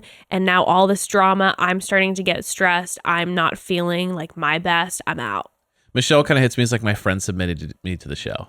Mm-hmm. And like, sure, that's a fun adventure. Yeah, like I've but seen she him wasn't online. the one that's been cute. like waiting for every season to get on. She kind of felt like she got submitted and she's like, oh, they accepted me. Oh, cool. Yep. Or some of the other girls feel like I've been waiting for 5 years. I've been submitting myself every year. Oh, you know, for that sure. kind of thing. Yep. And so that kind of mellow energy is very really attractive to someone like Mac. It's like, oh my gosh, there's finally someone who I don't feel like is maybe playing a game. Well, hopefully she doesn't leave on us. Yeah. So the night portion of the date, which by the way, Serena C says something that I've never related to more. She goes, I would have had a better outfit if like they said dress like a farm. Yeah, she is classic. And I'm like, oh my God, I have like, that is me. Right. Like she was upset that her outfit wasn't themed. Like I'd be a little bit more concerned about the fact that you haven't had any time with The Bachelor talking in to the Matt. entire season And yet? honestly, maybe she doesn't give a fuck, and I respect that, because I would also be concerned. I'd be like, I am having a problem that my outfit is really not themed properly. Like, this is very much more of a campfire hang, and I have more of like a formal, like, chic right now. I brought Uggs, and Uggs don't do well in mud. Yeah, first of all, she would never. Okay, she that would was a bad idea. absolutely Sorry, never. yeah. Serena C is rocking some stilettos everywhere. Okay, so just enough with your Ugg talk. Serena's so just like can't be. She's so apathetic with the whole process that she's literally just like, oh, everyone is just annoying me. Like I see it seems like she's coming for Katie next week, which I'm gonna be very upset about. And I'll be real, if you start coming for Katie, Serena C, I've been come for Katie, you come for all of us. You're fun, but you come for Katie, you come for all of us. So I sure hope that was misleading,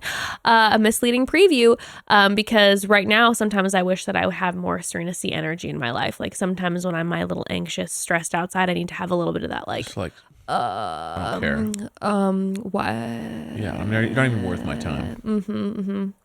I need that. Well, so they're having the nighttime portion, and Matt grabs Chelsea right away, and she's like so cute. First of all, her coat is just everything. I literally wrote down dope coat. Yeah, the coat was fire. She looked so great. so good. And she's like so cute, and she's just like, I feel okay. Perfect example of how I don't believe when Rachael says that she's like, I just don't feel confident. When Chelsea says, I feel awkward with boys, I believe everything. Yes. The energy is different. Yeah. It's like, I believe what you're saying. I believe, even though, I don't think, again, that a guy's going, she seems awkward, because she's just absolutely stunning and fun and wonderful. But like, I believe her. Well, it's specific. It's a very specific, like, let's say, insecurity or something you're struggling with that feels like, oh, okay, you've processed it, you're being honest with me. But when you say stuff like, I'm nice, or I'm kind, it's like, what does that even mean? Or I'm insecure. You mean like, I'm insecure? Yeah. Or I'm just saying, or you just make general statements, positive or negative. It just doesn't feel as genuine. Yeah. But when you're specific about it, it feels like, oh, wow, I get what you're saying. Yeah, no, totally. And yeah, she was, when he brings that up to her, where he's like, I know that you think that you seem awkward with boys, but like, I like you. And like, he wants to know how she's feeling. And she's like, well, I like you. And he says that he feels comfortable around her. They have like the nervous giggles. He's very happy that she's there. And they have a cute little makeout sesh. It was a good little reassurance for her, I feel like. Be like, hey, I know there's been a lot going on, but like, I do see you and I want you to be here. Yeah, I apologize for the nightmare that the past couple weeks have been. And yes, am I in love with 10 people? Yes, but I just want you to know you are one of the 10. You're one of the 10 people I'm in love with. And that's pretty good. Yeah, surprise. Half? 50% is pretty good. Yeah. Then we see Abigail, who is nervous to talk to him. Abigail, who we really haven't seen much of, except for really the first episode. And so Abigail sits down with Matt, and she talks about how she's like been defeated during some of these group dates, and that she's super into him, but she feels defeated, that she's really scared she's going to disappoint him. And he's kind of like, what's the deal? About? And they have a really intense and heartbreaking conversation where she talks about her past. But first she says that she wants a family, and she knows that he wants a family too. And she lets him know that there's a strong possibility that her child could also be deaf. And she brings up that her birth dad had walked out after her and her sister got their implants. And, this is something that it's like Abigail is just being like so communicative with him. And this is obviously something that like by no stretch of the imagination does she need to share this with him. Like this is like personal information that she's choosing to be like super communicative with him and express her concerns. And I don't know. It was just like a powerful moment where you saw someone who didn't need to by any means share that piece of her, but wanted to communicate that with someone. And it was a very powerful moment. And then he talks to her about how, obviously he can't fully relate, but he can relate to not growing up with a dad. And he then reassures her, What I liked about it was to me, it was like, there's always a formula, it seems like, to a lot of these conversations. Yeah. If you look over all the seasons, it's always like, I sit here and I say, that was a great day, blah, blah. And then the person who's talking to the Bachelor, Bachelorette goes, I have something to tell you about my life. It's hard. Right. And I feel like it's kind of just become this thing. And a lot of times you kind of have more intense things than other things. And Abigail hits me as just one of these people that, like, if she's going to tell you something that's hard for her or intense, you listen. Yeah. And then when she said what was going on, it was so radical and so intense, but she said it with like a smile and like a kind of just like, this is something I'm struggling with. And so she wasn't she would play it down as much as you possibly, which is like hardcore radical situations, like the dad leaving and the struggle with her fear of marrying and having kids with him, and just being so open and honest about like her fears. It made me just go like, oh my gosh, like, you are someone who has dealt with some real stuff. Yeah. And you've come out the other side, and now you know how to communicate it, be honest. It was just like, it was pretty eye-opening to me. Yeah. Like, whoa, this girl knows herself.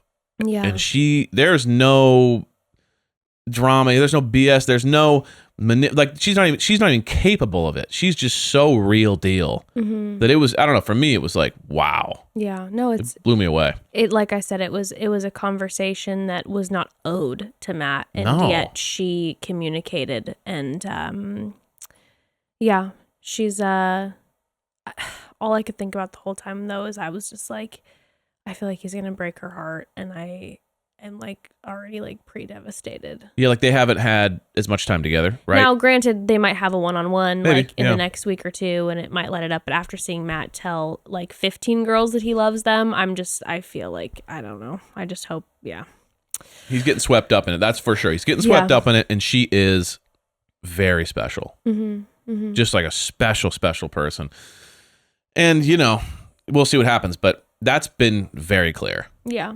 Is that she's got a maturity level and a level to like handle her life and know what's going on and handle her emotions and all that stuff at like a very high level. Definitely a potential bachelorette, that's for sure. I could see that big time. So then Matt talks with Michelle. He checks in on her. She explains how she's been feeling. Right. I mean, they start like kissing each other's necks. Like it is but she went first. She like started making out with his neck, and I was like, dang. I know. I was like, this is getting let me so remind you. Let me remind you of why I'm the best. And then MJ and Matt sit down together, and Matt says that he wants to hear what's going on. Right. Because he's heard some things about MJ, and he says that he's heard that she was an antagonist in the house. Okay. She obviously denies it and is like, you can trust me, and is kind of like acting like she's just brushing it off. Right. And Matt's like, no, I know, blah, blah, blah. Well, cut back to her talking to the women. She beforehand is just like, I know someone's threatened by me, and you can see the fire in her eyes that this shit's about to go down, and it's not going to go down well. Okay. And we all know, because we've been watching MJ a Bruin for the past couple weeks, where all of a sudden you see a quick clip of MJ and you're just like, that was an intense response to that. And you seem to always be in the center of the drama. And you also seem to always be chatting amicably with the people who I'm not a huge fan of. Those who were a part of the Great Purge, yes. You seem to chat very well with. Yes, you seem to be very, very, very chatty with. So MJ comes back to the women. She's coming in hot. And she's just like, well, my character was put in question, and I'm being called an antagonist in the house. And she starts going off about something about leading by example. That made my blood boil. How many times did she say I lead by example? Also, what is that? First of all, you're not a leader in the house. You're just one of the other women. So I don't know what you're talking about by I lead by example. Are you talking about like a fitness class? Are you talking about like a dance thing you're doing? Like, what are you talking about leading by example? Also, if you have to say you lead by example, you don't lead by example. Not a leader. Yeah. That's someone, it's like saying I'm the best. Someone else has to say that about you. Yes, correct. You don't say that about correct. you. Yes, correct. And someone's telling you that you have been an antagonist in the house in regards to drama regarding the new women who came into the house. Mm-hmm. Okay? What does leading by example have to do with it? Like, what are you even talking about? I don't know what that means. I don't and it was no clue. said, and it was said so many times, and I was just like, you're acting like you're a spiritual leader, and this is just not the case, my friend. And Jessenia then says, so Matt approached me, and I don't know if I didn't notice this in an episode, but I don't think that they showed this. I was expecting, I just thought this was another Katie thing. Yeah. Like I'm a part of the Katie convo that they didn't sometimes show. our internet gets all weird, and Sure. so I'm like, did for a second we get a blip out of like I when didn't see it either. when Matt was talking to the women before he sent Anna home, was this a conversation that he had? And Jessenia said, Matt approached me and I said that there were terms used like varsity and JV, and I did mention you by name, which I clearly remember her using those terms. We talked about it last week in the episode, and laughing about it. And she gets so mad and is just like talking about how like her character shows itself, and Jessenia is just like, well, character is based on behavior, so Great comeback. Oh, great. I mean, Jessenia is, in my opinion, thriving in her responses to MJ, because she is like somehow staying calm, cool, and collective, and coming back and like, yeah, just having these like fantastic responses. It felt like if you were in court. Yeah. And you had all the evidence. And then the other side's like, well, what do you know? And you're just kind of like, you're sitting there so calm because you literally have the pictures of them stealing the jewelry. And you're just kind of like, go ahead. Exhibit A. You know what I mean? Like her energy the whole time was so calm and just like relaxed because she just had all the cards. Totally. And she's just kind of like, I'm so unaffected. And then MJ is just getting like, oh no, she was so, and then just kept going like, I lead by example. I'm Jeff Bezos. Like, she's screaming about, yeah, please. I mean, that's a whole other thing. But she's screaming like, I love peace and harmony. And it's like, you're screaming. You're yelling about loving peace and harmony. Like, and you, by the way, brought this up. I feel like she did a seance in the room. Mm-hmm. And Victoria came through. Oh my God, totally. Because it was Victoria vibes. It was like, so Victoria. I am the nicest person in the world. And you're just kind of like. Yes, it's so true. And she was so Victoria in the way that she would like present a question and then be like, you're attacking me. Yeah, she'd be like, and it's like, well, you're a piece of scum. And then the person was like, no, I'm not. You're abusing me. And you're like. Yeah, and it was like. What? It was, no one just responded and said no. It was like she asked a question, they'd answer it, and she'd be like, you're attacking me. It's you're like attacking. They're actually just answering. Well, that's your when question. Katie was like, you're projecting. I don't know what you're talking about. Katie, the therapist, comes in and is just like, I think that was wrong. She's like, you're attacking me. Yeah. She's like, I just brought this up because it's something that you said. I mean, it was just pretty wild. It's crazy with MJ because it's like the first couple episodes, I really liked her. I felt like there was a promising vibe there, and I thought she was sweet. I mean, maybe I wasn't reading in deep, but now seeing what has happened, I can't tell if this is who she truly is or if there is a bit of like chewed up and spit out by the nature of the show, and like certain people just can't handle that type of just hardcore emotional day in and day out abuse. And then the women, the second coming of the women came, and they were just already just at the wits end. I don't know. I just feel like I'm curious because, when everything happened last week or 2 weeks ago, she responded on Instagram because she was getting some heat, even though she wasn't like the center of it. And she was just like, I'm embarrassed, like basically like said, what we did wasn't right, blah, blah, blah. And I'm like, but girlfriend, you know what's coming. Like, that's kind of the thing. Oh. Like maybe in your apology thing, you should have said like, I'm like made apologies for what will happen. Yeah, no, or almost be like, my time on the show, like there were things and I am now regretting them. Like not just about that, because you're going to have to apologize. Maybe she will, maybe she already has, and I haven't seen it on Instagram yet. Like, I'm curious to see what the response will be. Well, Jessenia was just like, it's the lead by example comment for me. was just like, yes, correct. All of us are like, huh? Yeah, that's like, such a weird thing to say. It also feels dismissive. Like she somehow made herself the leader a little bit. Like, I lead by example. And it's just like, but none of us, you're not leading any of us. Like, we're like, I don't know, that it just felt so strange to me. It felt very strange. I didn't even, it was disconnected from the conversation. Well, while this is happening back at the house, the date card officially comes for Kit. And she starts crying kind of out of nowhere and talking about how her happy place is in the kitchen with her mom. And she's told him that. And so if he provides this kitchen experience, that like she's crying, and she's like, it'll mean so much to her. And I was like, the bar is very low for him if that's gonna be what brings the tears, for sure. Like, you kind of paying attention to something that she said. I kind of liked Kit though. Yeah, I'm gonna get into it.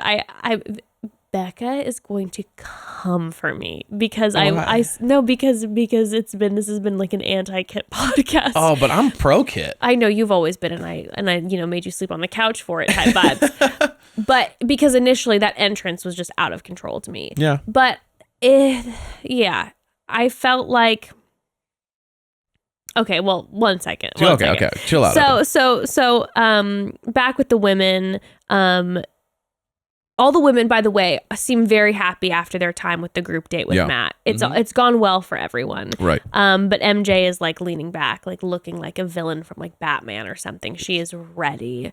But all the other women seem like they're happy. The date rose goes to Abigail.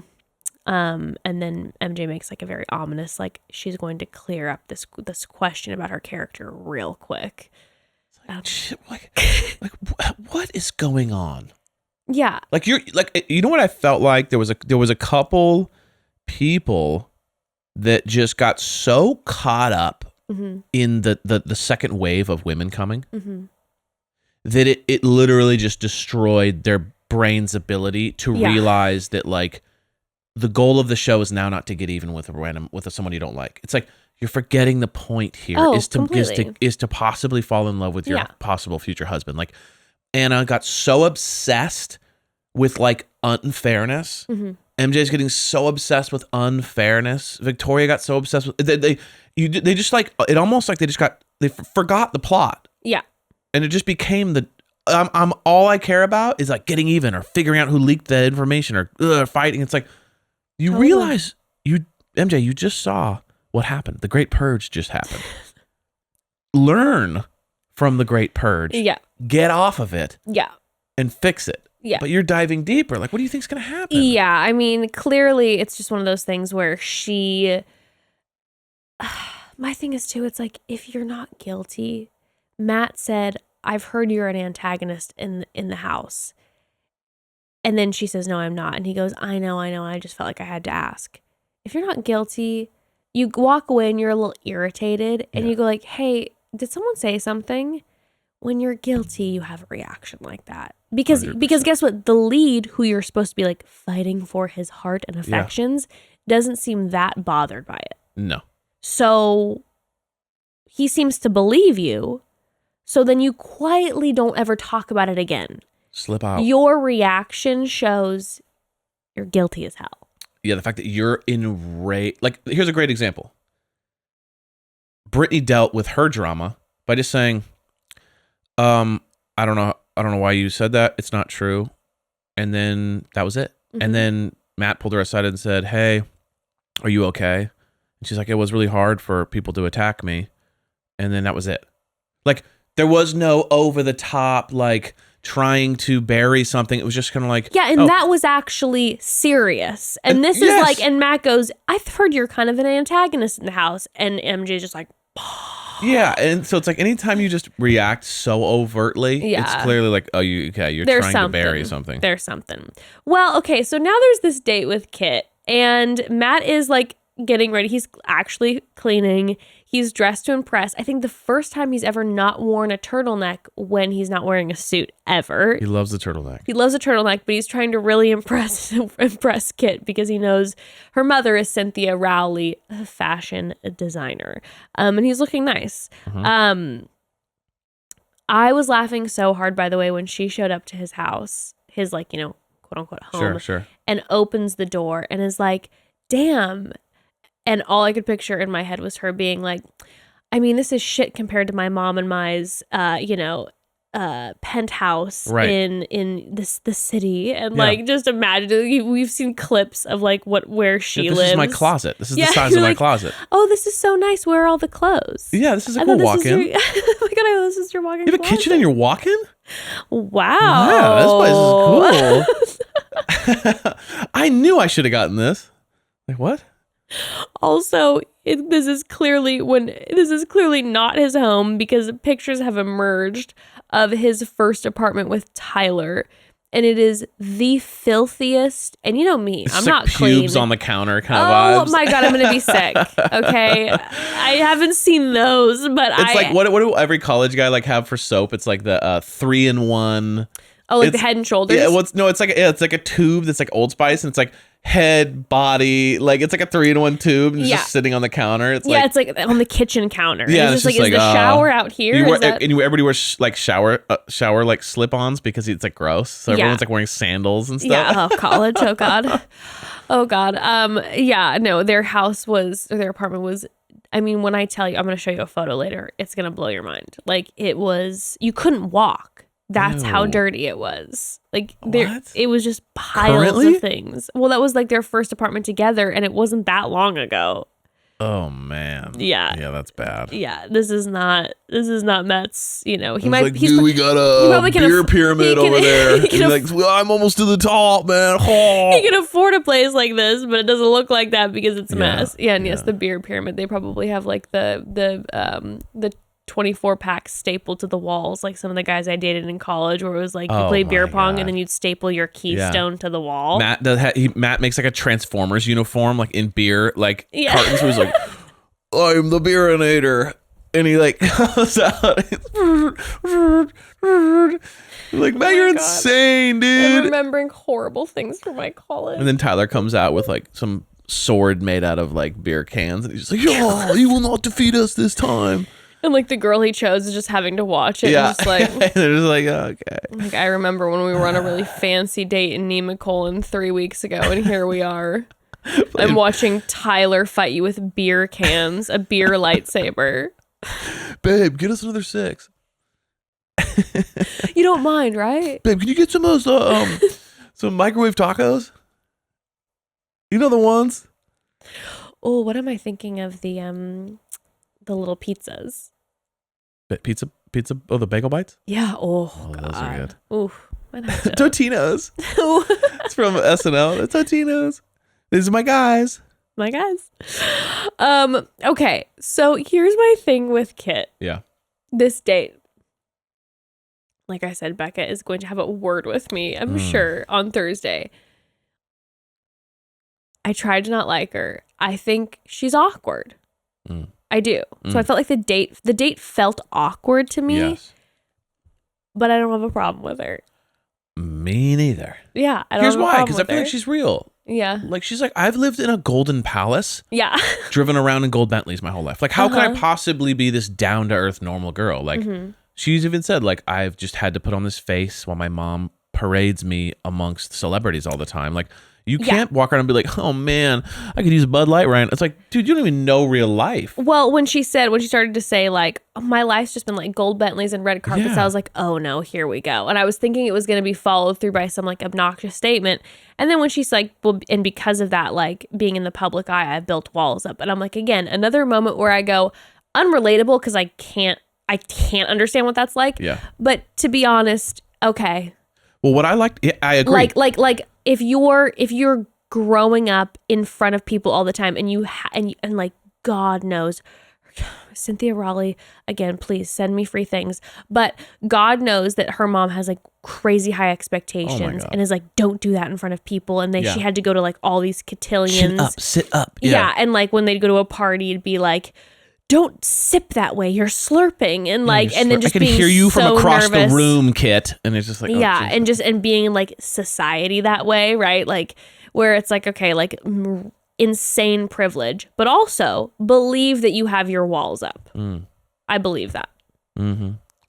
I just loved that she leaned into it. Like, she could have done the classic, my family's super rich, but like, I don't care about money. And like, I've never taken a dime from my parents, and I'm a self. She could have kind of played this like, I don't, she didn't.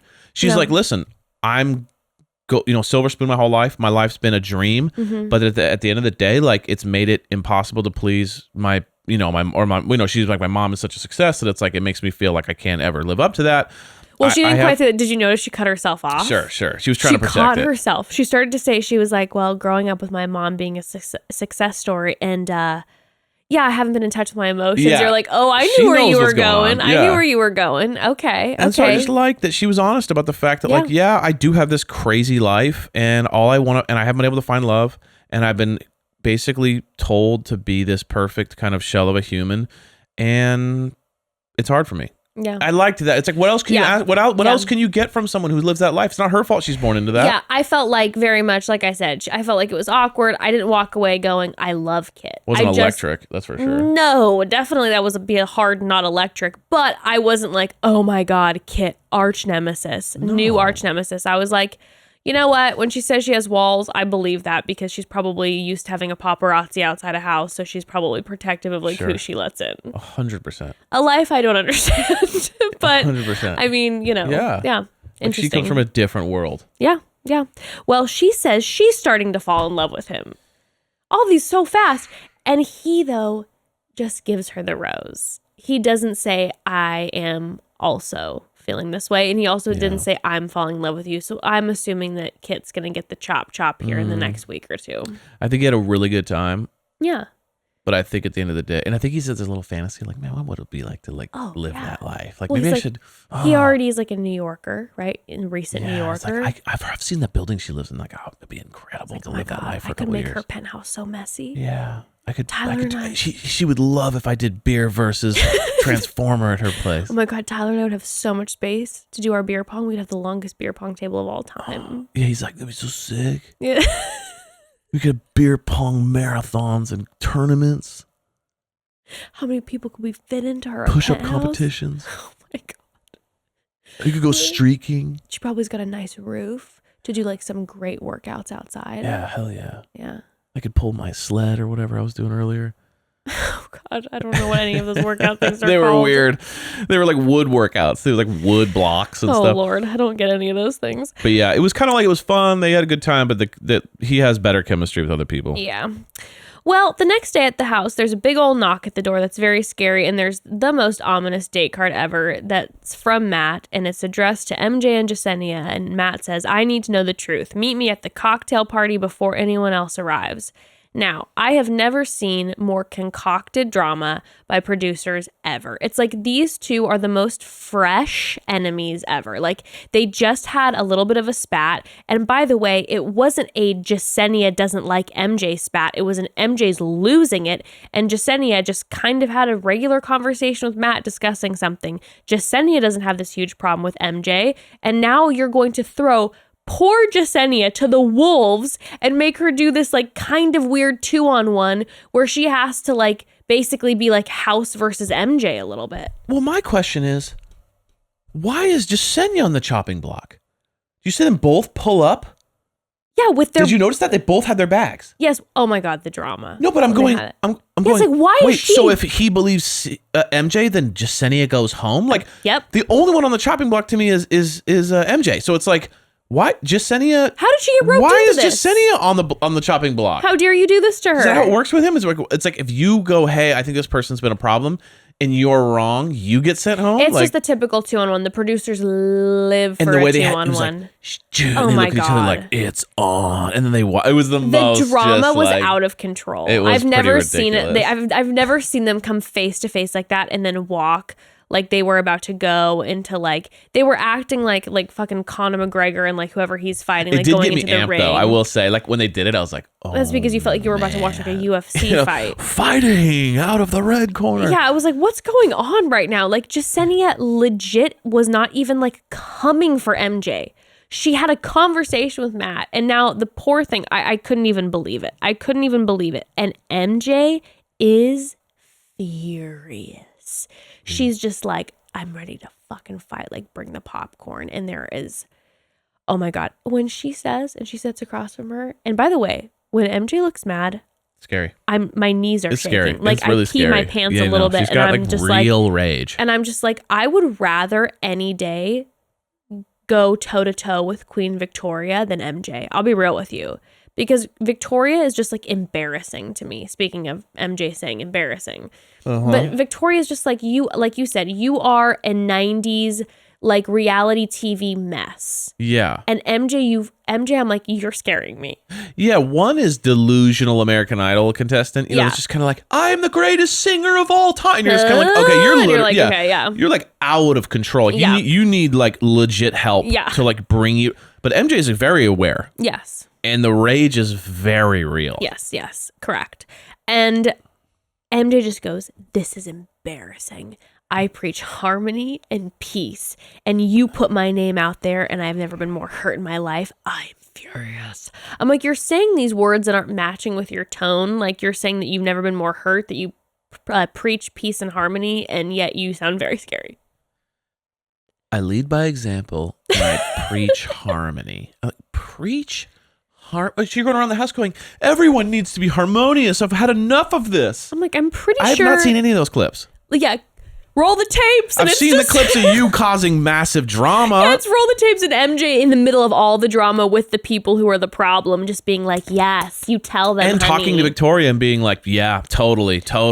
Telling Anna, like, you did the right thing by putting her out there. Like, I mean, like, my goodness. Preaching harmony. It's like, what are you talking about? That's the problem I have with these people is it's like, why do you go so far as to say I preach? Like, say that I didn't say what you said, but then don't go over it and you're be like, going a little hard here, okay? You're making up things. And then Jessenia is just like, are you done? Oh, she's just great. like, the only reason your name was mentioned was that you started the term JV and varsity.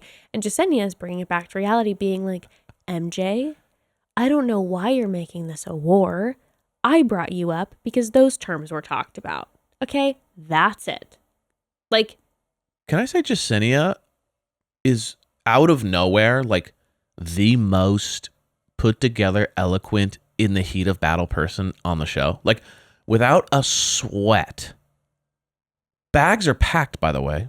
Yeah. 10 feet from her. She might go. Nerves are racing. And she is just calm. And every time she speaks, she has the perfect comeback to anything Everything. MJ says. She's everything.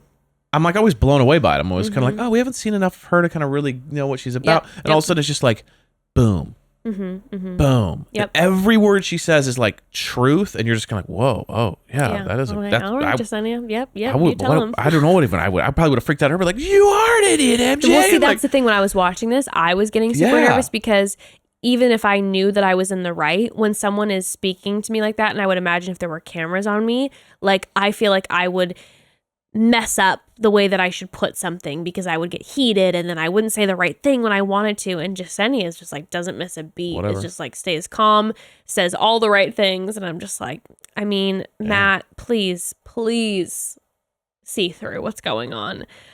She's also coming at her just being like, when MJ's just like, you don't know me. And Jessenia's just like, I don't. There are 3 sides to you.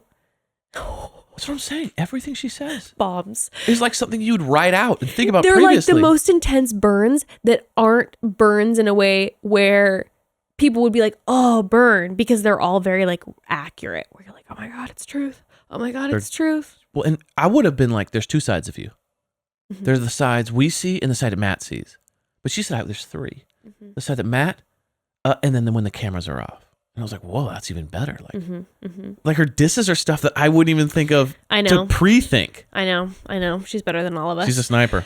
Well, yeah, MJ keeps saying I lead by example. She says it one more time, I'm going to lose it. We see Matt show up. So we are left on a cliffhanger going into the next episode. Who does he send home? I would assume he's going to send MJ home because I feel like sending Anna, sending Victoria.